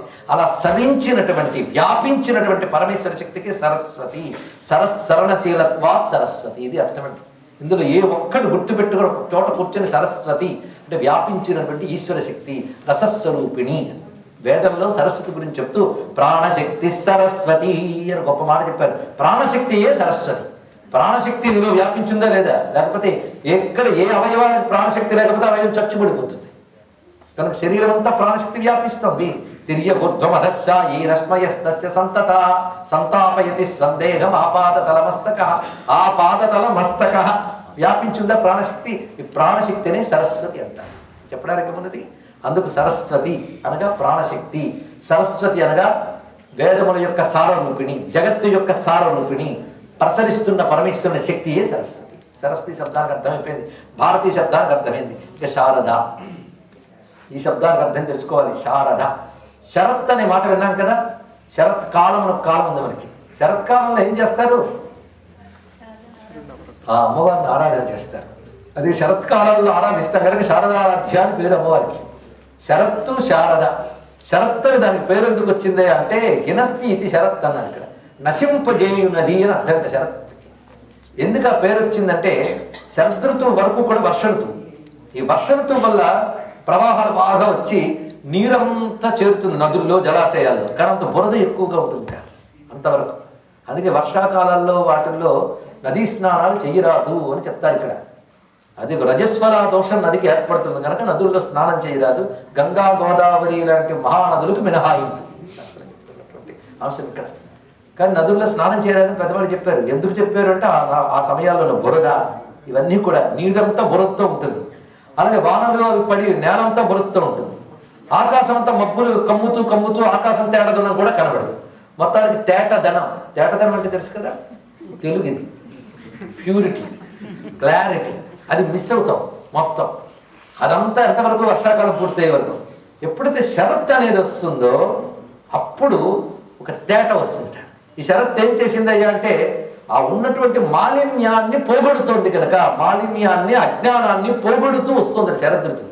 అందుకే దాన్ని శరదృతువు అని ఎందుకు పేరు పెట్టారంటే పేరు పెట్టడంలోనూ కూడా కనబడుతుందండి. ఒక నెలకి ఎందుకు పేరు? అమ్మా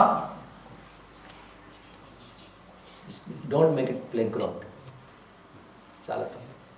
వెనక్కి కూర్చోబెట్టు. విష్ణు విష్ణు విష్ణు ఇదం విష్ణు విచక్రమే త్రేధానదే పరం. శరత్ పోగొట్టునది అనే అర్థం. అందుకే శారద అంటే పోగొట్టే తల్లి. ఇది తెలిస్తే వాడికి దండం పెడతాడండి. ఎందుకంటే ఏవి పోకూడదని తాపత్రయం పడుతుంది మనకి. పోగొట్టాలి అని అడగచ్చా అంటే నాకు అనారోగ్యం ఉంది పోగొట్టాలని అడగాలి. అలాగా అజ్ఞానము, మాలిన్యము ఇవన్నీ నశింపజేసే తల్లి శరత్. మొత్తానికి తేట తెల్లని తల్లి అని శారద శబ్దాన్ని తెలుగులో ప్యూర్ అండ్ క్లియర్ అది ఇక్కడ చెప్పారు. ప్యూరిటీ అండ్ క్లారిటీ అది సరస్వతి అంటే ఏమన్నది కనుక శారద అంటే తేట తెల్లని తల్లి.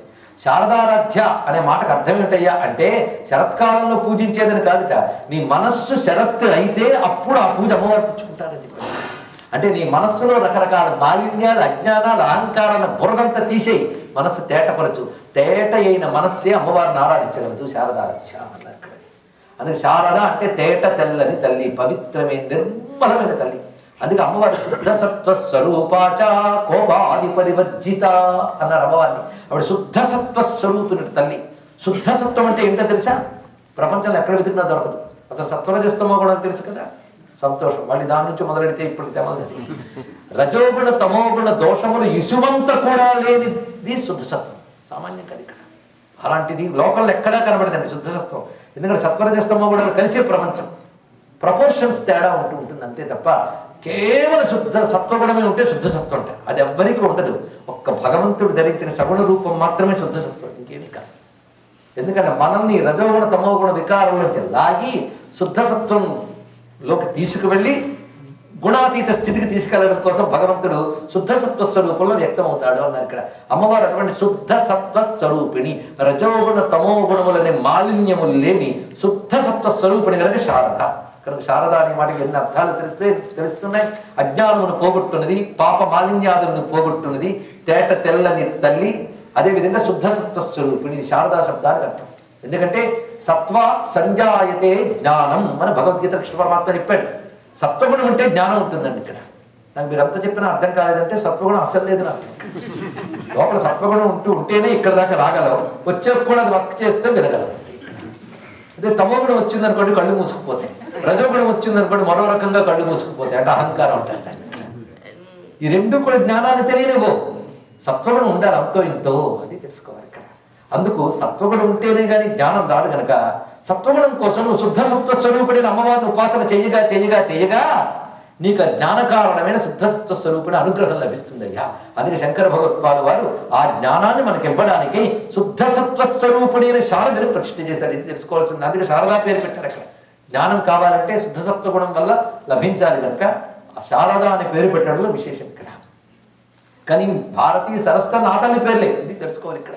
సరస్వతి, భారతి, శారద, పైగా బ్రాహ్మి. ఆవిడ బ్రాహ్మి అంటే బ్రహ్మ యొక్క శక్తి. బ్రాహ్మి, బ్రహ్మ అంటే ఎవరు?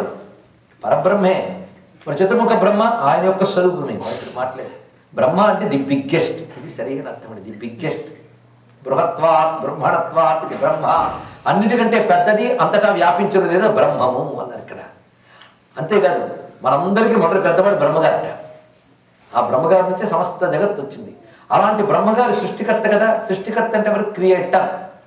క్రియేటర్కి ఉండవలసింది క్రియేటివిటీ. కొంచెం ఆలోచన. క్రియేటివిటీ లేకపోతే క్రియేషన్ ఎక్కడ ఉన్నది ఇక్కడ? క్రియేటివిటీ ఎవరికైనా ఉంటే మనం ఏమంటే అబ్బా గొప్ప క్రియేటివిటీ ఉందండి అంటే వాడి మేధస్సు బాగుందని కదా అర్థం. అరే వీడు ఒక్క పొయిట్రీ రాస్తే గొప్ప క్రియేటివిటీ అని అంటున్నావే, ఇంత ప్రపంచాన్ని అద్భుతంగా రాసిన బ్రహ్మగారి క్రియేటివిటీ ఎంత గొప్పగా ఉంటుంది అని క్రియేటర్ యొక్క క్రియేటివిటీని సరస్వతి అంటారు, బ్రాహ్మి అంటారు. క్రియేటివిటీ క్రియేటర్, అది అంటారు సరస్వతి. సృజనాత్మక శక్తి, సృష్టికారిణి శక్తి. అది అల్లకపోతే ఏమున్నది ఇక్కడ? అది అందుకే మేము ఎంత తెలివైన వాళ్ళ మన అహంకారం ఉన్నా ఆ తల్లి అనుగ్రహం లేకపోతే తెలివితేటలు బయటపడవండి. ఒకప్పుడు బ్రహ్మగారికి వచ్చిందిట. సనక సనందనాథులందరూ బ్రహ్మగారికి వెళ్ళారు. వెళ్ళి కూర్చున్నారు. వాళ్ళు కూర్చుంటే ఇంకేమున్నది? అయ్యేంటి సబ్జెక్ట్ అన్నట్ట. వాళ్ళకి ఒకటే సబ్జెక్టు బ్రహ్మమే, మరొకట్లేదు. నేను ఎప్పుడు బ్రహ్మమేనా, కాస్త లోకాభిరామని మాట్లాడదామా అందరూ వాళ్ళు బ్రహ్మజ్ఞానులు. వాళ్ళు బ్రహ్మజ్ఞానం ఉన్నప్పుడు మళ్ళీ అడగడం ఎందుకు? ఇది ఇప్పుడు కొంత ప్రశ్న అండి. బ్రహ్మజ్ఞానం తెలియక ముందు అడుగుతారట, తెలిసిన తర్వాత అదే అడుగుతారట. విషయం.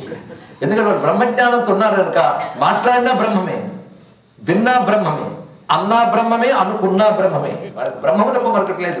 అందుకే మహాత్ములు కూర్చుని బ్రహ్మం గురించే చర్చ చేస్తారు అన్నారు. దీన్ని బ్రహ్మాభ్యాస విదుద్భుత అన్నారు విద్యారణ్యుల వారు వేదాంత పంచదశలో.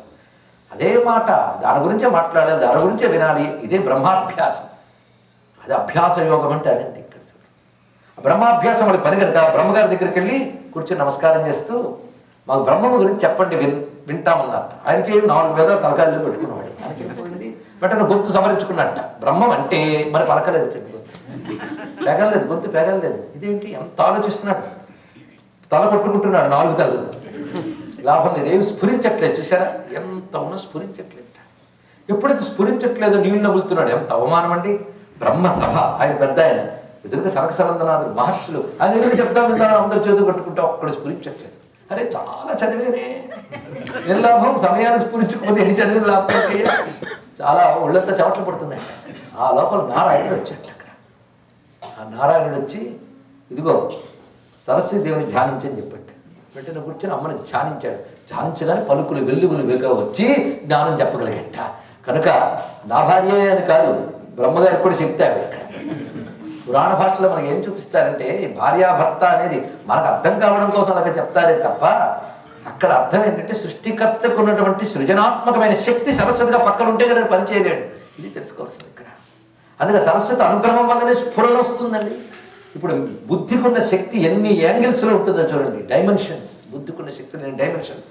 ముందు బుద్ధికి ఉండవలసింది ఒకటి ప్రతిభ, ఒక విషయం బాగా అర్థమైతే బోధనా శక్తి అంటారు, బోధ. రెండవది ప్రతిభ. ప్రతిభ అంటే దీని నుంచి క్రియేటివిటీ వస్తుంది. నవనవోన్మేషశాలిని ప్రతిభ. ఒక ఆయన పాడాడు, అలాగే నువ్వు పాడితే నీకేం గొప్పతనం ఉండదు, నువ్వు అంతకంటే గొప్పగా కొత్తగా చూపించుకోవాలి. ఎలా ఎప్పటికప్పుడు నూతనత్వంతో వస్తుంటే ప్రతిభ అంటారు. ఇక్కడ దీని టాలెంట్ అని మనం ఒకటి అంటూ ఉంటాం. ఇక్కడ అందుకు మొట్టమొదటి చూపిస్తున్నది ఇక్కడ బోధనా శక్తి. సరస్వతిలో డైమెన్షన్స్ చూడండి, బోధశక్తి, ప్రతిభాశక్తి.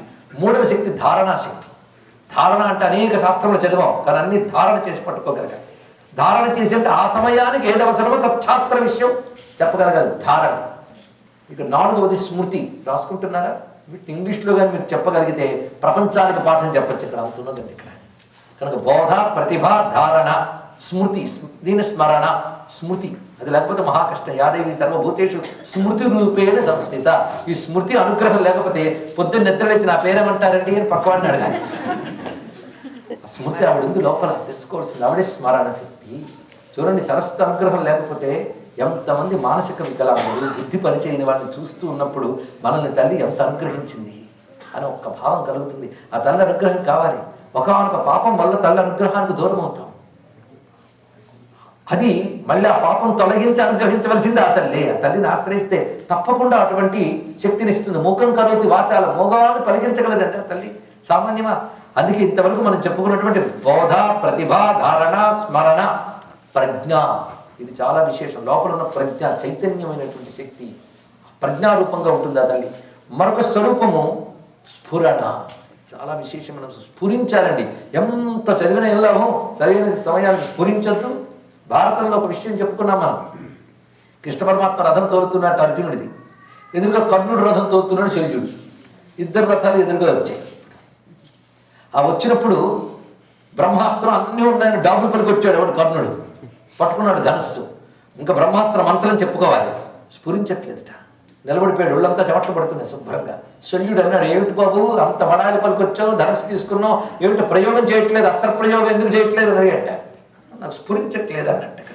నీకెందుకు స్ఫురిస్తుంది? ఆ స్ఫురణ అనే శక్తి అర్జునుడి రథంలో కూర్చుంది అన్నట్టు. స్ఫూర్తి అర్జున రథే తిష్టతి. స్ఫూర్తి అర్జున రథే తిష్టతి. గుప్తపాశుపతం అనే సంస్కృత నాటకంలో విశ్వనాథన్ గారు రాశారు ఈ మాట. స్ఫూర్తి అర్జున రథే తిష్టతి అన్నాడు. స్ఫూర్తి ఎక్కడ కూర్చుంది? అర్జున రథంలో. అర్జునుడు తెలివైన వాడు, కృష్ణుని కూర్చోబెట్టుకున్నాడు. నువ్వు మూర్ఖుడు, నన్ను కూర్చోబెట్టు. ఇక్కడ తెలిసిపోతుంది ఇక్కడ వెళ్ళాము. కనుకనే మన జీవిత రథానికి స్ఫురింపజేసి ఈశ్వర చైతన్యం ఉండాలండి. అదే ధియోయోన ప్రచోదయాలు. బుద్ధికి స్ఫురణ ఇచ్చేదే దైవము, స్ఫురణయే దైవము. ఇది తెలుసుకోండి. డెఫినేషన్ అలా పెట్టుకుంటే చాలు. ఇక్కడ ఎన్ని శాస్త్రాలు తెలిసినా క్రియకు వచ్చేటప్పటికి ఏం తోచితే అదే చేస్తాం. ఏం తోచితే అదే చేస్తాం. తోచితే అంటే తోపింపజేసేది ఎవరు?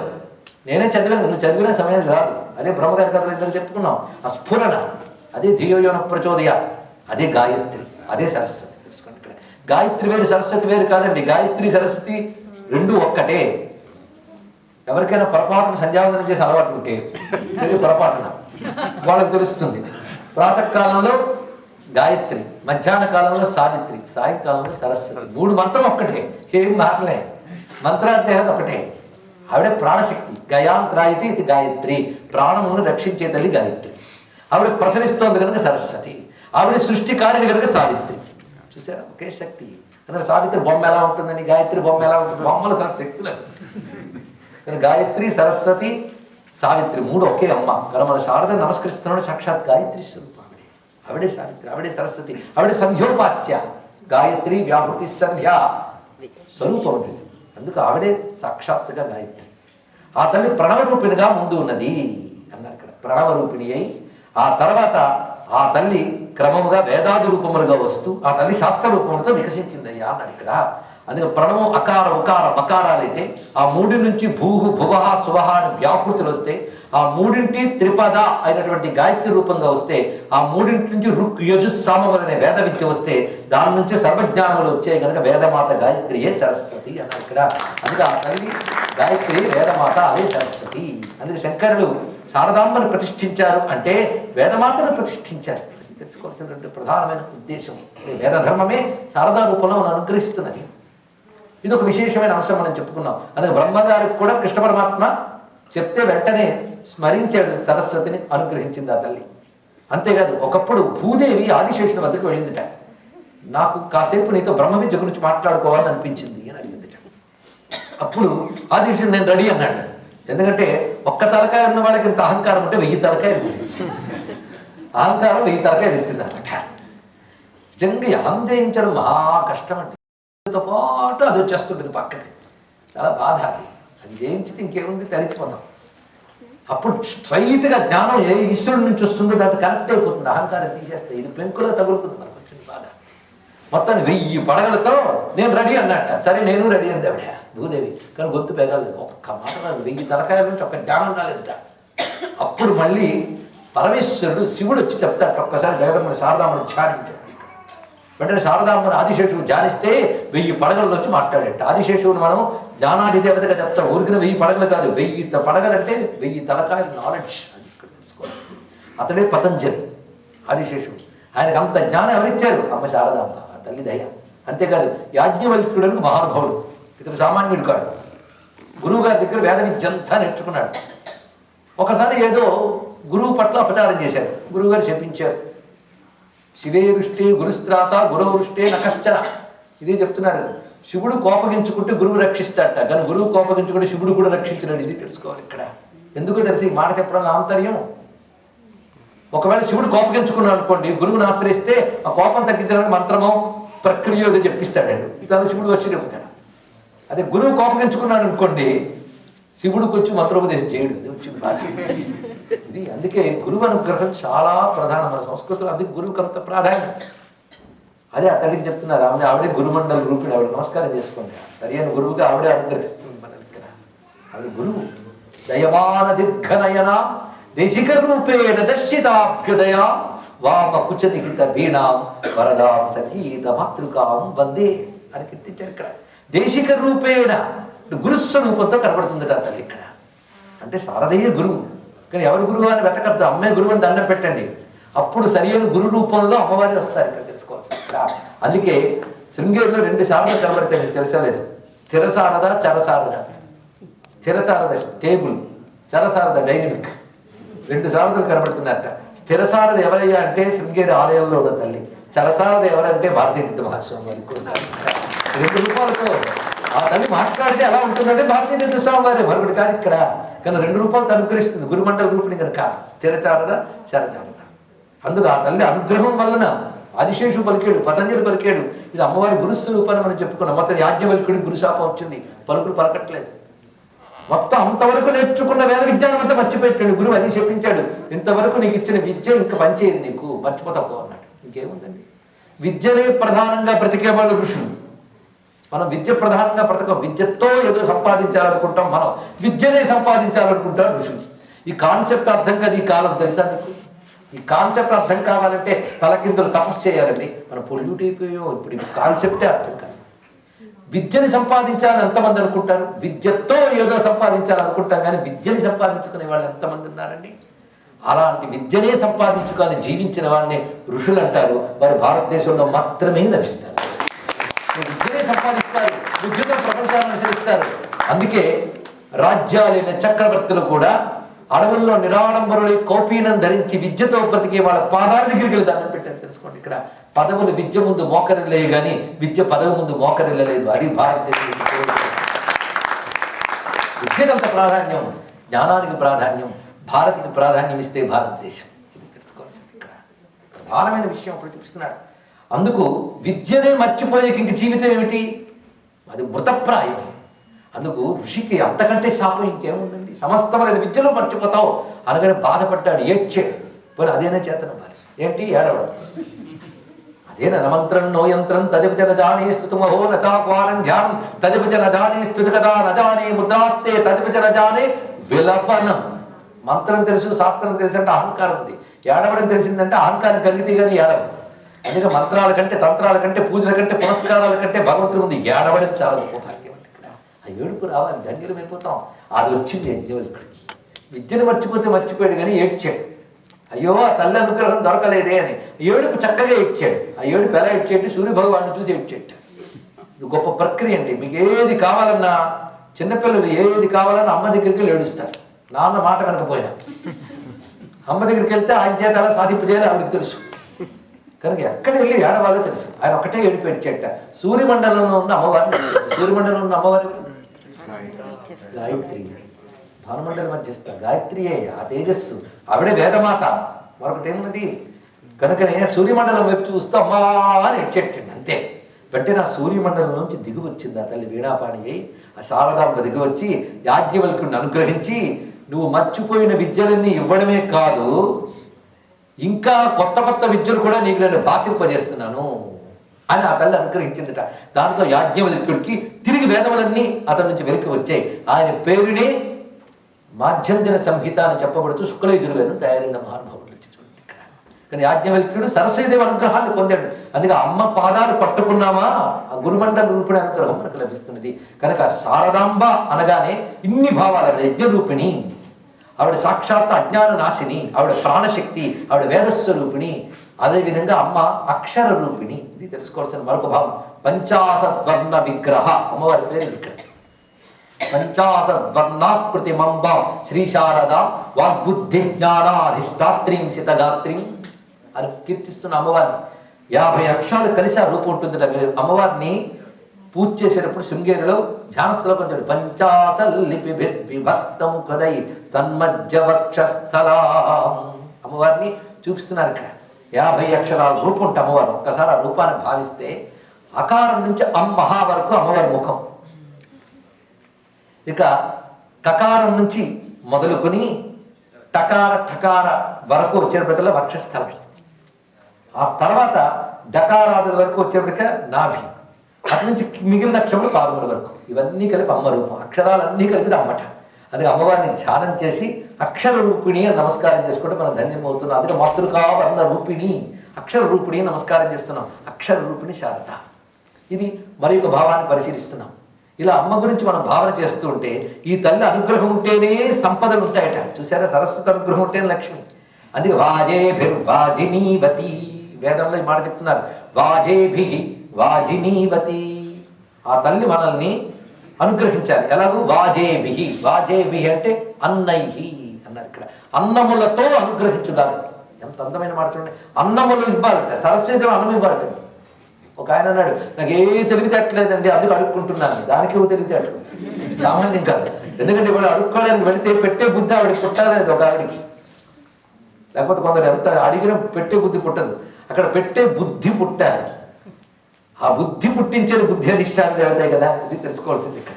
అందుకే దేనికైనా సృష్టిలో ఆ తల్లి అనుగ్రహం లేకపోతే బ్రతుకు తెరుగు లేదండి, బ్రతుకు తెరుగు లేదు. అందుకే జీవనోపాయ రూపిణి ఆవిడ బ్రతుకు తెరుది జీవనోపాయం. అందుకే సరస్వతి అనుగ్రహం ఉంటే బ్రతికే తెలివితేటలు వస్తాయి.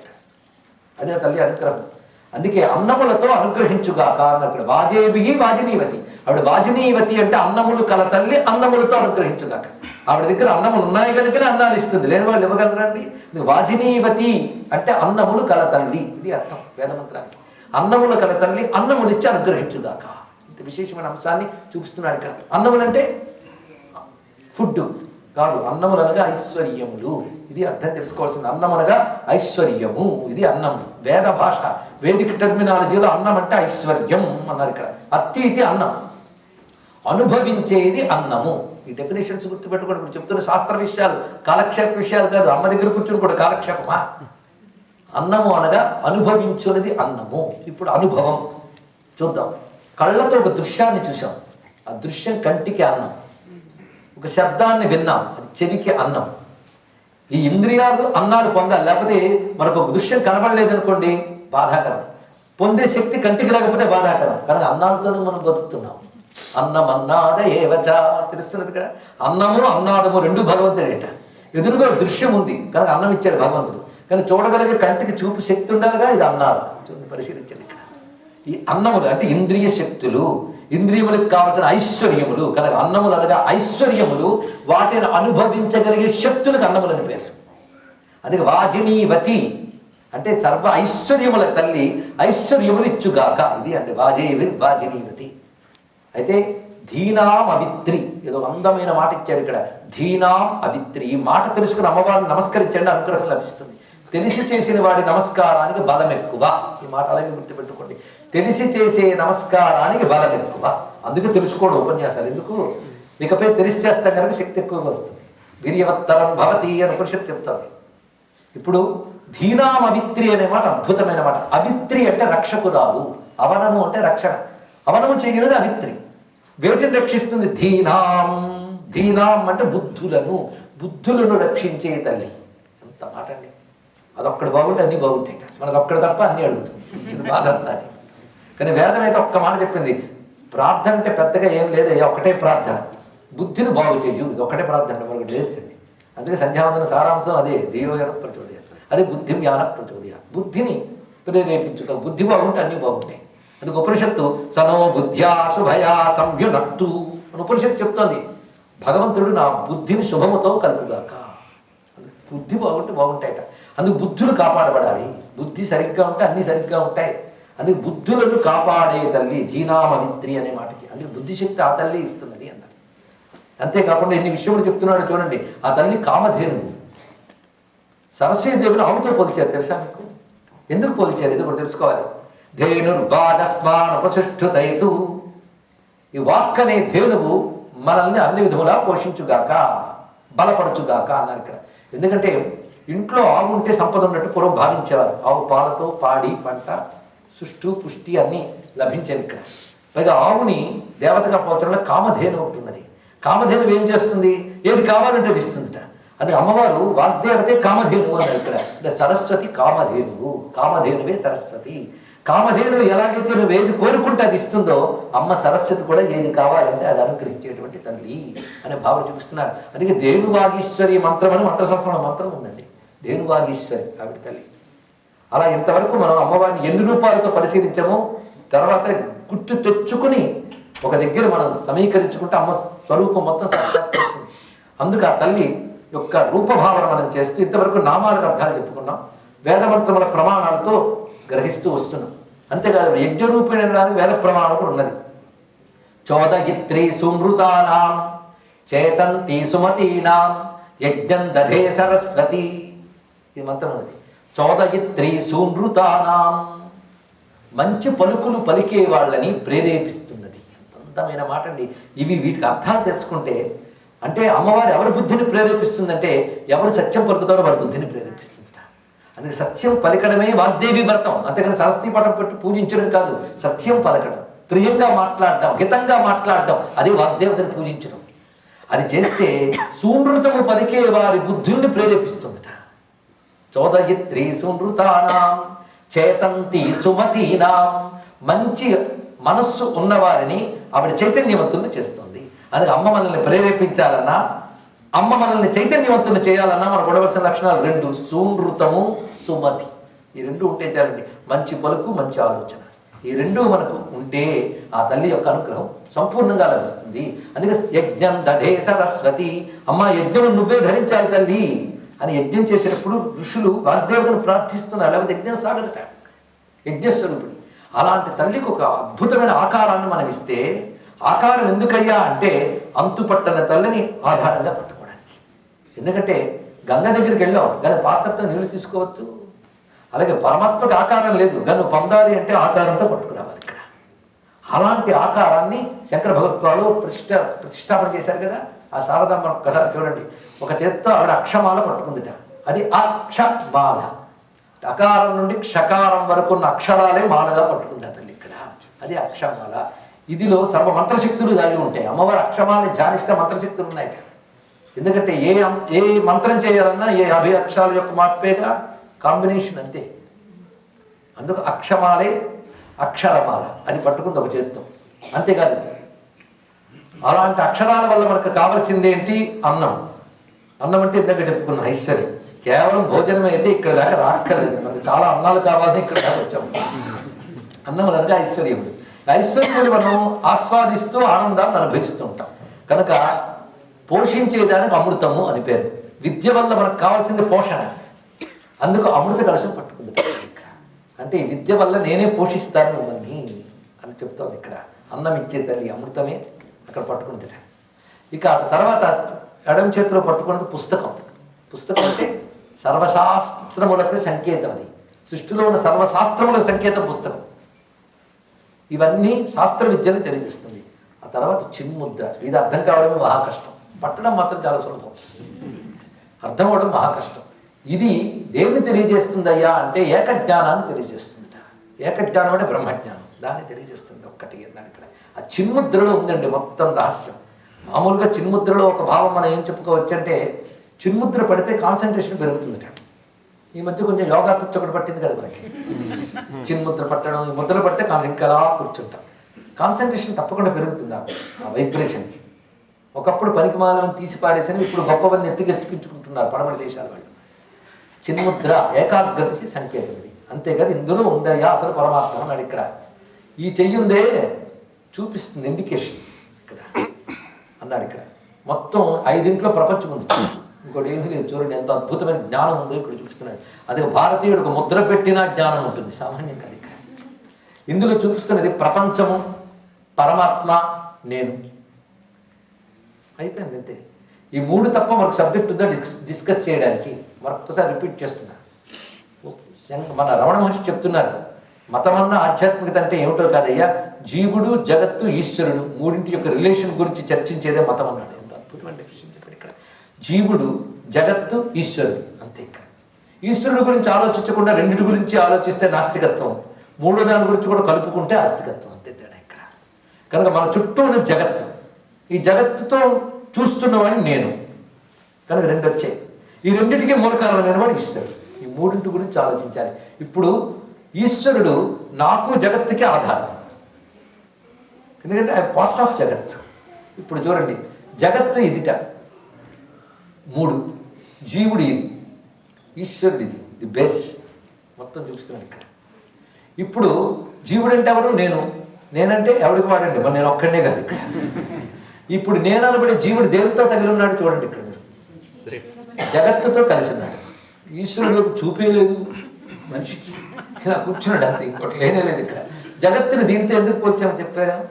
మొత్తం జగత్తు ఇంతే, 3 జగత్తుకున్నాయి, 3 లక్షణాలు. ఎందుకంటే జగత్తుకి సృష్టి, స్థితి, లయ ఉన్నాయి. ఈ జగత్తు భూత, భవిష్యత్, వర్తమాన కాలాల్లో ఉంది. ఈ జగత్తు పైన, క్రింద, మధ్య అంతా 3. మన బతుకులో 3 శరీరాలు, స్థూల, సూక్ష్మ, కారణ. దీంతో మనం పొందే అవస్థలు 3, జాగ్రత్త, స్వప్న, సుషుప్తులు, అంతా 3. ఈ 3దే ప్రపంచం. మనకు ఉందా చెప్పండి ఇక్కడ? అంతా 3. ఈ 3తో లింక్ పెట్టుకున్నాం మనం ఇప్పుడు ప్రపంచం గురించి. ఏ పెద్దవాడు వచ్చి ఎప్పుడు దాంతోనే లింక్ ఏమిటి, ఆధారమైన దాని వైపు తిరుగంటాడు. అప్పుడే తిరగడం మొదలైందండి. తిరిగి ఆధారం వైపు చూస్తోంది, వెళుతూ చూడటం మొదలుపెట్టి దాంతో కలిసిపోయింది. కలిసిపోయాక ప్రపంచం నుంచి ఈ నేననేవాడు ఈశ్వరుడి వైపు దృష్టి పెట్టి ఈశ్వరుడితో ఐక్యమైపోయాడు. అయిపోయినప్పుడు పూర్ణత్వం ఏర్పడిందట. పూర్ణమద పూర్ణత్వం. అందుకని జీవుడు ఈశ్వరుడితో అనుబంధం పెట్టుకుంటే ప్రపంచానికి అతీతంగా ఉండగలవాడు ఇక్కడ. అందుకే ఈ జీవుడు బ్రహ్మము కలిస్తే ఏర్పడింది ఏకత్వము.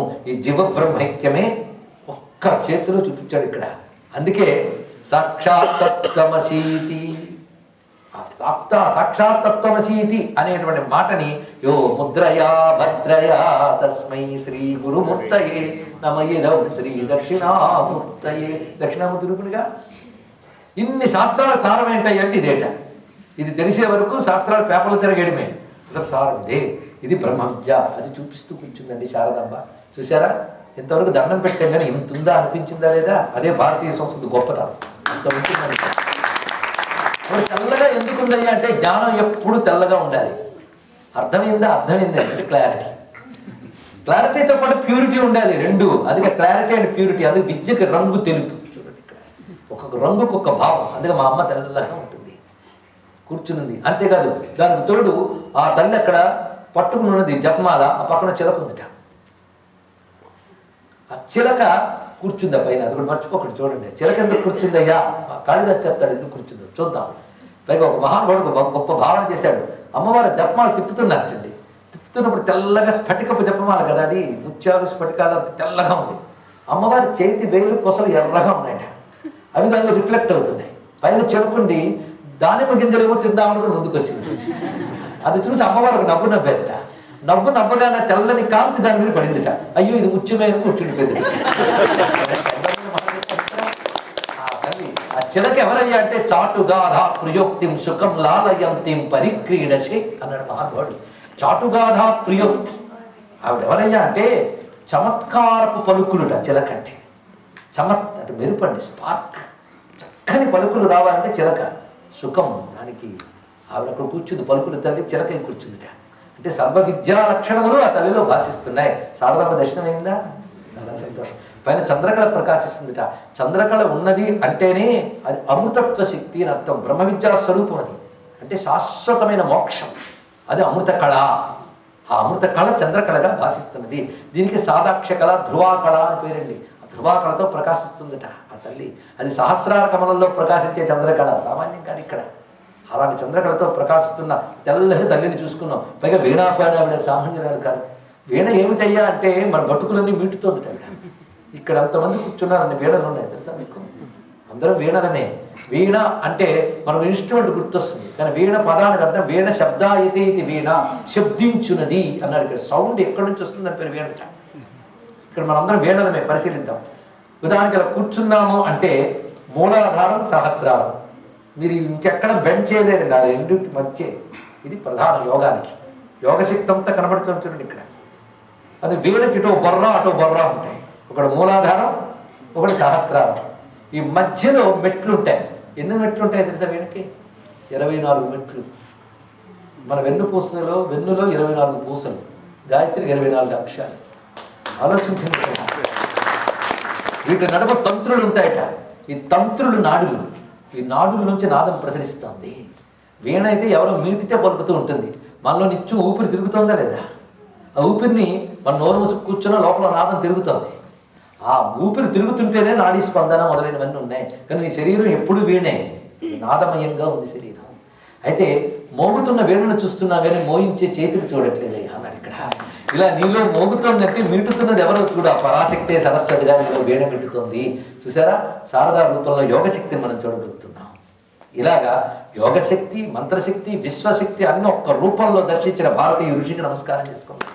ఇది శారదాంబ వీణాపాణిగా కనిపిస్తున్నటువంటి అంశం. నఖ ముఖ ముఖరిత వీణానాద రసాస్వాద నవనవోల్లాసం ముఖమంబ మోదయతు మా ముక్త తాటంక ముగ్ధ హసితం తే.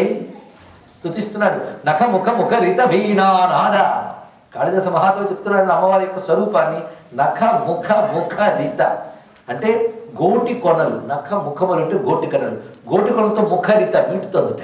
ఏమిటి? వీణని. ఆ మీటుతున్నప్పుడు తాను తన వీణానాదానికి ఆనందిస్తూ తలూపుతోందిటండి. ఇక్కడ తలూపుతూ నవ్వుతోంది ఆ తల్లి. నఖ ముఖ ముఖరిత వీణానాద రసాస్వాద నవనవోల్లాసం. ఆ నవ్వుతున్నప్పుడు ఎలా ఉన్నదంటే అమ్మ ముత్యాల తాటంకాలు పెట్టుకుందిట అక్కడ.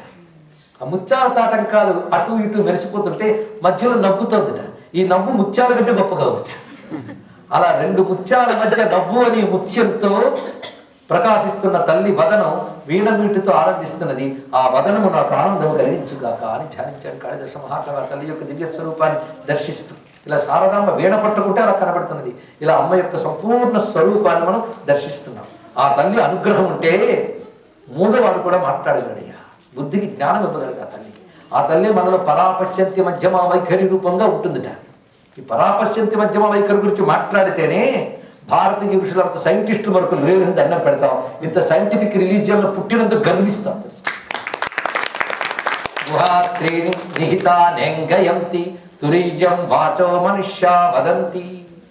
గుహాత్రీని నిహిత 4 రకాలుగా ఉంటుంది వాక్కు. పరా ప్రత్యక్షితి రూప, పశ్యంతి పరదేవత, మధ్యమా వైఖరి రూప, భక్త మానస హంసిక. ఇదండి శారదాంబ అంటే. ఆవిడ ఎక్కడుందంటే గుళ్ళో కాదు, లోపల ఉంది ఆవిడ. ఆవిడ ఉంటేనే ఈ దేవాలయం. ఆ లోపల పలుకు ఎలా వస్తుందో చూడమన్నాడు. అసలు సౌండ్ ఎలా వస్తుందో అబ్జర్వ్ చేసింది ప్రపంచం మొత్తం మీద ఆది కాలంలో భారతీయ విషయం. పాణిని దాన్ని చక్కగా వ్యాఖ్యానం చూపిస్తున్నాడు ఇక్కడ. మొట్టమొదట మాట్లాడాలి అన్నప్పుడు ఏమి మీలో జరుగుతోంది? ముందు మాట్లాడాలంటే ఏముండాలండి? నోరు ఉండాలని చెప్పదు, చైతన్యం ఉండాలి. ఆ చైతన్యం నీ లోపల ఉంది. మాట్లాడాలని సంకల్పం నీ కలక్కాలని మొట్టమొదటి ఆ చైతన్యం సహస్రారం దగ్గర నుంచి ఒక విద్యుత్ తీగుల విద్యుత్తులకు మూలాధారం వెళ్తుంది. అప్పుడు ఆ పేరు పరా అంటారు ఇక్కడ. ఆ తర్వాత అది ఎలాంటి స్థితి తీసుకుంటుంది అంటే ఆ పరారూప చైతన్యము ఎలా పలకాలో భావ రూపంలో తయారవుతుందిట. అది నీ హృదయానికి గోచరిస్తుంది ఏం మాట్లాడాలనే భావం, దాని పేరు పశ్యంతి. అప్పుడు హృదయం దాకా వచ్చాం. తర్వాత కంఠానికి వస్తుందిట. కంఠానికి వచ్చినప్పుడు లాంగ్వేజ్ డిసైడ్ అయిపోతుందిట. చూడండి, ఇప్పుడు గడగడ గడగడ ఇన్ని మాట్లాడిస్తున్నాయి, ఎక్కడ వస్తుంది? ప్రవచనమే కాదు, ఒకరు కోపం వస్తే తిడతారండి, గడగడ ఎంత బాగా వస్తుందో. ఎక్కడి నుంచి వర్డ్స్ అన్ని క్రియేట్ అయ్యాయి ఆలోచించండి. ఇక్కడ లోపల ఆ భావానికి తగ్గ శబ్దం ఏదో తన జ్ఞానంతో చకచక పికప్ చేసుకుంటుంది, కానీ ఇది ఎక్స్ప్రెస్ కాదు, ఇక్కడ ఆ స్థితిలో ఉంటుంది. తర్వాత బయటకు వస్తుంది. బయటకు వచ్చినప్పుడు దవడలు, దంతములు, నాలిక, పెదవులు వీటన్నిటి సాయంతో బయటకు వస్తుందిట. బయటకు వచ్చిన వాక్కుకు వైఖరి అని పేరు. కంఠం దగ్గర ఒక రూపం తెచ్చినప్పుడు మధ్యమ, హృదయంలో భావ రూపంలో వచ్చినప్పుడు పశ్యంతి, దానికంటే మూలం పరా. కానీ పరా, పశ్యంతి, మధ్యమ, వైఖరి. ఇది ఎలాంటిదంటే ఒక గింజ నెమ్మదిగా ఉబ్బి ఒక మొలక కావడం, తర్వాత 2 ఆకులుగా రావడం, తర్వాత వృక్షంగా ఎదగడం లాగా అలా ఉంటుందంటే మన లోపల. ఏం అబ్జర్వేషన్! ఈ పరా, పశ్యంతి, మధ్యమ, వైఖరి రూపాలన్నీ ఒకే వాద్యం. మిగిలినటువంటి జంతుజాలాల్లో ప్రపంచంలో 3 రకాల వాక్కులు ఉంటాయి. 4వ వాక్కు మనుష్యుడు ఒక్కడి దగ్గర ఉంటుంది, వైఖరి. ఎవరికి లేదని. అందుకే ఈ జన్మ పొందడం పెద్ద అదృష్టం. అక్షర రూపమైన వాక్కు పలకగలిగేది ఒక్క మానవుడు, ఇంకెవరూ లేదు. ఇది చెప్తున్నాడు ఇక్కడ. అక్షరాలను నా నుంచి క్షా కదా, అందుకే ఆ చేతితో పట్టుకుందిట. నాదం అన్నిట్లో మీటబడుతూ ఉంటుంది, అందుకే చేతిలో నాద విద్య, అక్షర విద్య 2 పట్టుకుందిట. తెలుసుకోవాల్సిన గొప్ప అంశం ఇక్కడ. అందుకు పరా, పశ్యంతి, మధ్యమ, వైఖరి. మన వెనక వైపు నుంచి కిందకి వెళుతూ ఉంటే ఆ పరారూపమైన వాక్కును పట్టుకోగలిగితే ధన్యులుంట. అదే పరాశక్తి అంటే మాట. దీనికి అర్థమండి ఇక్కడ పరా. అదే త్యాగరాజ స్వామికి రహస్యం తెలుసు. అదే మూలాధారజ నాద మెరుగుటే మొదమగు మోక్షమురా అని ప్రమాణం ఇక్కడ. అంటే అందుకే సంగీతానికి, సరస్వతికి, వేదానికి, నాదానికి అనుబంధం చూడండి. ఇప్పుడు తెలిస్తే భారతదేశం సంగీతం సామాన్యం కాదు, అది వేదం, అది నాదం, అది యోగం అని తెలుస్తుంది ఇక్కడ. అందుకే పరాపశ్యంతి, మధ్యమ, వైఖరి రూపములతో మనలో ఉన్న తల్లి. గుహాత్రీణి నిహిత. రాళ్లలో కేవలం పరావక్కు మాత్రమే ఉంటుందిట. చూడండి, వృక్షాలలో పరాపశ్యంతి కలిసి ఉంటాయట. పక్షుల్లో, జంతువుల్లో పరాపశ్యంతి, మధ్యమ ఉంటుందిట. మానవుల్లో పరాపశ్యంతి, మధ్యమ, వైఖరి 4 ఉంటాయటండి. ఎంత విజ్ఞానాన్ని చెప్పారో మనకు అందుబాటు. చూడండి ఇక్కడ ఇదంతా మన లోపల నాదరూప చైతన్యం ఎలా ప్రపంచంలో వ్యాపించి ఉందో చూపిస్తున్నారు ఇక్కడ. ఈ 4 రూపాలతో ఉన్నటువంటిది ఆ శారదాదేవి. ఈ తల్లి అనుగ్రహం ఉంటే అతడి నోటంట పలుకులు ఎలా పలుకుతాయంటే మా కాళిదాసే సాక్షి. ఆ తల్లి అనుగ్రహంతోనే పలికాడు. అక్కడ శారద శ్యామలైంది. ఆ తల్లే అనుగ్రహించి కనిపించింది శ్యామల వర్ణంతో. శారదాంబ యొక్క రూపమే ఆ శ్యామలాదేవి. అంతేకాదు, శారదాంబ అనుగ్రహం పొందిన మహానుభావుల్లో ఒక సంస్కృత కవిని, ఒక తెలుగు కవిని చెప్పుకుందాం. భక్తులు కథ చెప్పుకోవాలి కదా. ఒకప్పుడు కాశ్మీర దేశంలో ఒక మహాపండితుడు, గొప్ప విద్యావేత్త, కానీ రాజాశ్రయం ఉంటేనే కానీ విద్యలు రాణించావు కనుక ఆ రాజును కలవాలనుకున్నాడు ఆయన. కానీ రాజు దగ్గరికి వెళ్ళిన తేలిక అండి, మధ్యలో ఎన్ని దళారులు ఉంటారు. పైగా విద్య ఉందే తప్ప పేదరికం ఉన్నవాడు ఎవరికి ఏమి మభ్యపెట్టి వెళ్ళగలడు. రాజదర్శనం ఎలా దొరుకుతుందా అని ఆలోచిస్తూ నదీ తీరంలో కూర్చున్నట్ట.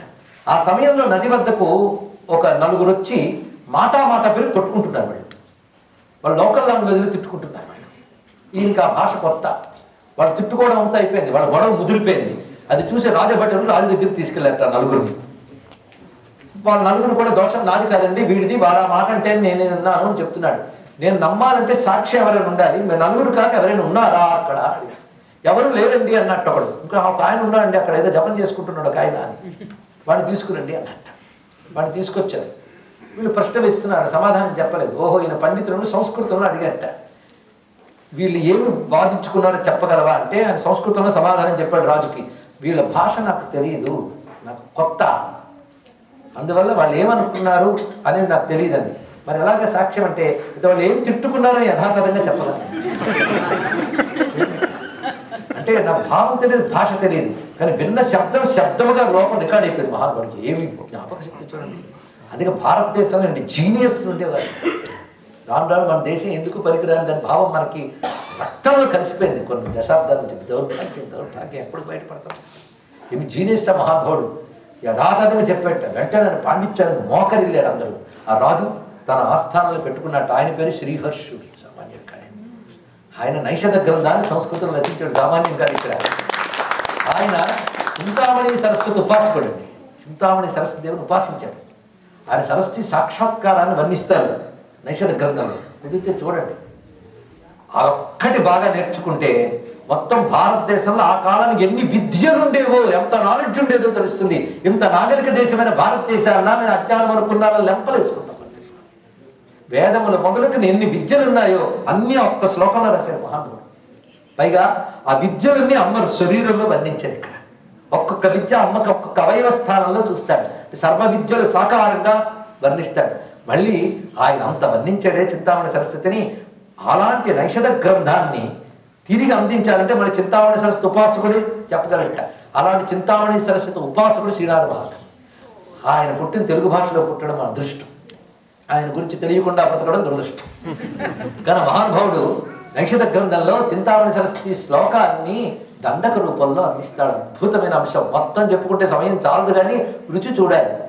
జయ జయ జనహిత్రి కళ్యాణ సంధాత్రి గాంధర్వ విద్యా కళా కంఠనాళ త్రివేదీవళి సార సాహిత్య సౌహిత్య నిర్వర్తిత ప్రోల్ల సదృప్తరంగా అనేకాభిచార క్రియా హోమ ధూమావళి మేచ గాధర్వ నామ్నాయ రోమావళి కల్ప సాక్షాత్ చరిత్ర నిరుక్త ప్రియోక్తిం భుజద్వంద్వతామస్నువానేన ఛందసాదాతి వృత్త ప్రభేద ప్రభిన్నేన విద్యామయీం త్వాం భజే అని వర్ణిస్తూ నమ శూన్యవాదాత్మ మధ్యాన్వితాయై నమ సోమ సిద్ధాంత కాంతాననాయై నమస్తేస్తు కైవల్య కళ్యాణ సిన్నే నమస్తేస్తు సాకారతా సిద్ధభూమ్నే నమస్తే శరణ్యే నమస్తే వరేణ్యే నమ శాశ్వతాయే నమ శర్మదాయే నమ శారదాయే నమస్తే నమస్తే నమస్తే నమ శూన్యవాదాత్మ మధ్యాన్వితాయే. ఆవిడ నడుములో శూన్యవాదం ఉందిట. శూన్యవాదం శాస్త్రం ఉందని తెలిస్తే అర్థమవుతుంది. శూన్యవాదం నడుములో ఉందిట. సోమ సిద్ధాంతం అనే సిద్ధాంతం ఉందండి, అది ముఖంలో ఉందిట. సోమ అంటే చంద్రుడు. సోమ సిద్ధాంత కాంతాననాయే. ఎంత అద్భుతమైన విషయం. నమస్తేస్తు సాకారత సిద్ధభూమి. నిరాకారమైన శక్తి ఒక సాకారం ధరించితే ఆ సాకారానికి ఫుల్ఫిల్మెంట్ అండ్ కంప్లీట్నెస్ ఆ రూపంట. సాకారత సిద్ధిభూమిని నమస్తేస్తు కైవల్య కళ్యాణ సిద్ధి అని స్తుతించారు ఇక్కడ. ఆ విధంగా శారదాదేవి యొక్క సాక్షాత్కారం చూపిస్తాడు శ్రీనాథ మహాకవి. ఇలాంటి శారదా దర్శనాన్ని కవులు ఎలా చూశారు, ఋషులు ఎలా దర్శించారో చూస్తే అందరినీ కలిపి శారదాదేవిగా మనం శృంగేరిలో దర్శిస్తున్నాం. అయితే శృంగేరి శారదకు పూర్వం మరొక శారద ఉండేదిట. ఆ శారద ఎక్కడున్నది అంటే మహానుభావుడు వ్యాసదేవుడు ఆయనకు పనప్పు చెప్పాడు కృష్ణ పరమాత్మ. రానున్నది కలియుగం, ఒక పంచేవయ్య మొత్తం అనంత వేదరాశిలో ఈ యుగానికి తగ్గట్టుగా 4గా భాగం చేసి అందించు, భారతాన్ని రచించు, పురాణాలు చెప్పు. ఎంత చేయాలంటే సరస్వతి కృప లేకపోతే జరగదు. అందుకని తిన్నగా ఇలా రచించాలంటే అప్పటికి ఒక మహానుభావుడు ఉండేవాట. ఆయన వాల్మీకి. ఆయన ఎలా రచించారో అలా రచించాలి. మధురిమ పణితేనా మార్గదర్శి మహర్షి వాల్మీకి. అది వాల్మీకిని ఒక్కసారి ఆశ్రయించి ఆయన అనుగ్రహంతో ఇవి రాసి తెలివితేటలు పొందాలి అనుకున్నట్టు. వాల్మీకి ఉన్నాడా అంటే ఇప్పటికీ ఉన్నాడు మహానుభావుడు అని వేదర్షి. వాల్మీకి వద్దకు వెళితే వాల్మీకి అనుగ్రహించి సరస్వతి కృప వల్లే నేను రామాయణం రాశానయ్యా. అందుకే రామాయణంలో ప్రవృత్తేయం మచ్చందాదేవతే బ్రహ్మన్ ప్రవృత్తేయం సరస్వతి. బ్రహ్మదేవుడు నీకు సరస్వతి అనుగ్రహం లభించిందయ్యా అని చెప్పేక రామాయణం రచించట్టే. అందుకు సరస్వతి కృప ఉండాలయ్యా అని వాల్మీకి వ్యాసునికి సరస్వతి మంత్రాన్ని ఉపదేశించాడు. అప్పుడు వ్యాసదేవుడు హిమోత్పర్వత ప్రాంతం నుంచి బయలుదేరి అదృష్టవశాత్తు గోదావరి తీరానికి వచ్చాట. వచ్చి ఆ తల్లిని ఆరాధన చేస్తూ ధ్యానం చేస్తూ ఉంటే తల్లికి సాక్షాత్కరించింది. నీకు వేదాదుల్ని వ్యాసం చేయడానికి, భారతాదులను రచించడానికి శక్తినిస్తున్నాను అన్నట. అయితే తల్లి నన్ను ఎలా అనుగ్రహించావో నేను తపస్సు చేసిన ఈ చోటుకు వచ్చిన వారిని కూడా నువ్వు అనుగ్రహించు అన్నాడు. ఇప్పుడు క్షేత్రం ఎలా వస్తుందో చూడండి. మహర్షి తపస్సు చేయడం వల్ల అక్కడ దేవత సాక్షాత్కరించడం వల్ల 2 శక్తులు వచ్చాయి. అతను చేసిన తపశ్శక్తి, సాక్షాత్కరించిన దేవతా శక్తి కాన్సన్ట్రేట్ అవుతుంది. దాని పేరు క్షేత్రం. క్షేత్రాలు ఇలా వస్తాయి. అక్కడ అమ్మవారు ఎప్పుడైతే నువ్వు ఇక్కడ వెలసి అనుగ్రహించిన తల్లిని వ్యాసుడు ప్రార్థించాడో అప్పుడైతే నువ్వు ఒక మూర్తిని చేయండి. ఇసుకతో ఒక మూర్తిని చేశాడు వ్యాసుడు. దాని యందు అమ్మవారు తన కళల్ని ప్రసరింపజేశారు. అదే వ్యాసపురి, అదే బాసరా అని చెప్పబడుతూ ఉంటుంది. అక్కడ ఆ తల్లి ఏ రూపంతో ఉంటుందో చూడండి. వీళ్ళ తర్వాత అలంకారాలు పెడతారు, కానీ ఆ తల్లి కూడా చిన్ముద్ర, పుస్తకము, అక్షమాల, అమృత కలశం పట్టుకుంటారు. వ్యాసుడు వారు ఆ మూర్తిని పెడితే మళ్ళీ అదే మూర్తిని శంకరులు ప్రతిష్ఠ చేశారు. అంటే అర్థం ఏంటి? వ్యాసుడు ఏ ధర్మాన్ని, ఏ జ్ఞానాన్ని ప్రతిష్ఠ చేశాడో నేను అదే ధర్మాన్ని, అదే జ్ఞానాన్ని ప్రతిష్ఠ చేశానని చెప్పారు. ఇక్కడ అది వ్యాసుని చేత పూజింపబడిన తల్లి, శంకరుల చేత పూజింపబడిన తల్లి. అక్కడ వ్యాసపురిలో ఆ తల్లి, శృంగేరిలో ఈ తల్లి. శృంగేరిలో మహానుభావుడు ఆదిశంకరుల వారు చెక్కతో చేసి అమ్మవారిని పెడితే తర్వాత కొన్ని శతాబ్దాలు గడిచిన తర్వాత మరో మహానుభావుడు వచ్చాడు ఇక్కడ. ఆయన పేరు తలుచుకోకపోతే భారతీయులు పాపాత్ములు, కృతజ్ఞత దోషం వస్తుంది. ఆ మహానుభావుడు ఆ రోజుల్లో అప్పుడు వ్యాపించినటువంటి మ్లేచ్ఛమతం చేత ఆక్రమించబడి స్వధర్మం నుంచి తప్పిపోయినటువంటి హరిహరరాయులు బుక్కరాయులు అనే వాళ్ళని తిరిగి సంస్కరించి హైందవులుగా మార్చి విద్యారణ్య ప్రతిష్ఠ చేసిన విద్యారణ్య మహర్షి. శృంగేరి పరంపరలో 12వ పీఠాధిపతి తెలుసుకోండి. శృంగేరి పరంపరలో 12వ పీఠాధిపతి విద్యారణ్యుల వారు. ఆ విద్యారణ్యుల వారు ఎంత మహానుభావుడు అంటే వేదాంతానికి భాష్యం శంకరుడు రచిస్తే వేదానికి భాష్యం రచించాడు. వేదాంత పంచదశని రచించాడు. ఎంత అద్భుతమైన రచన చేశాడో. కనకధార కురిపించాడు. శంకరుల తర్వాత మళ్ళీ కనకధార కురిపించాడు. మహానుభావుడైన శంకరుల తర్వాత మళ్ళీ శంకరుడు 120 ఏళ్ళు బతికాడు. ఆయన కాలంలో మళ్ళీ సనాతన ధర్మం ఉద్ధరింపబడింది. ఆ విద్యారణ్యుల వారు మనం నమస్కారం చేయాలి. ఆయన కాలంలోనే ఈ చెక్కతో ఉన్నటువంటి సరస్వతి విగ్రహం స్వరూపం నెమ్మదిగా భంగమైంది. సరస్వతి భంగం కాదండి, విగ్రహం యొక్క రూపంలో ఆ ధాతువుకి భేదం ఏర్పడితే అప్పుడు తపశ్శక్తులతో కళల్ని తీసి మనకు అద్భుతమైన విగ్రహాన్ని తయారు చేసింది విద్యారణ్యుల వారు. ఇప్పుడు మనం పూజించుకుంటున్న శృంగేరి శారదామూర్తిని విద్యారణ్యుల వారు తయారు చేశారు. ఇక్కడ పంచలోహ విగ్రహం, దాని స్వర్ణం యొక్క పాలు ఎక్కువ. అంటే శంకరులు ప్రతిష్ఠించిన విద్యారణ్య స్వామి వారు బంగారం చేసి పెట్టారండి. ఆ విధంగా మరింత సుప్రసిద్ధిని చేశారు శంకరుల వారిది. అలాంటి విద్యారణ్యుల వారి చేత మన బంగారు తల్లి తయారైంది. శృంగేరిలో నేటికి పూజింపబడుతున్నది కనుక అటు వేదాల నుంచి పురాణాల నుంచి క్రమక్రమంగా కావ్యాల నుంచి మనం బాసరికి వెళ్ళి వ్యాసుడిని ఒక్కసారి తలంచుకుని శృంగేరిలో శారదామ్మని నమస్కరించుకుని ఆ శారదా చంద్రకమలాల సన్నిధిలో ఉండి నమస్కరించుకుందాం. ఇలా ఈ రోజున శారదా వైభవాన్ని పలికింపజేసిన శారదా కృపకు నమస్కరిస్తూ శారదామూర్తులైన జగద్గురు భారతీతీర్థ మహాస్వామి యొక్క కారుణ్యానికి నమస్సులు సమర్పించుకుంటూ నాకు ఈ అవకాశాన్ని కల్పించినటువంటి ఈ మందిర నిర్వాహకులందరికీ కృతజ్ఞతలు, ప్రత్యేకించి శ్రీమతి చిట్యాల శారదమ్మ గారికి ప్రత్యేకించి కృతజ్ఞతలు చెప్పుకుంటూ ఉన్నాను. ఇక్కడ వారి సంస్కారం, వారి ఔన్నత్యం నాకు బాగా అనుభవం, అది ఇక్కడ చెప్పాల్సిన అవసరం లేదు. జగద్గురు కటాక్షానికి పాత్రురాలైనటువంటి తల్లావిడ, అదే వారి ద్వారా ఈ కార్యక్రమం అంతా నడిచింది. మొత్తం న్యూజెర్సీ కార్యక్రమ భారాన్ని శిరసా వహించినటువంటి సోదరి లలితమ్మ గారు, మీరందరూ ఈరోజు ఇక్కడ వచ్చి మాట్లాడడానికి కారణమయ్యారు. శారదమ్మ సన్నిధిలో శారదమ్మ వైభవం శారదమ్మ పలికించింది అని భావన చేస్తూ ధన్యమైనటువంటి ఘట్టంగా మనసులో దాచుకుంటూ పెద్ద నిర్వాహకులందరూ నమస్సులు అర్పిస్తూ స్వస్తి. శ్రీ శారదా మాతాకి, శ్రీ జగద్గురు భారతీ తీర్థ మహాస్వామికి, Shri Shri Shri విధిశేఖర Bharati మహాస్వామికి. Any Archana Seva, please join there.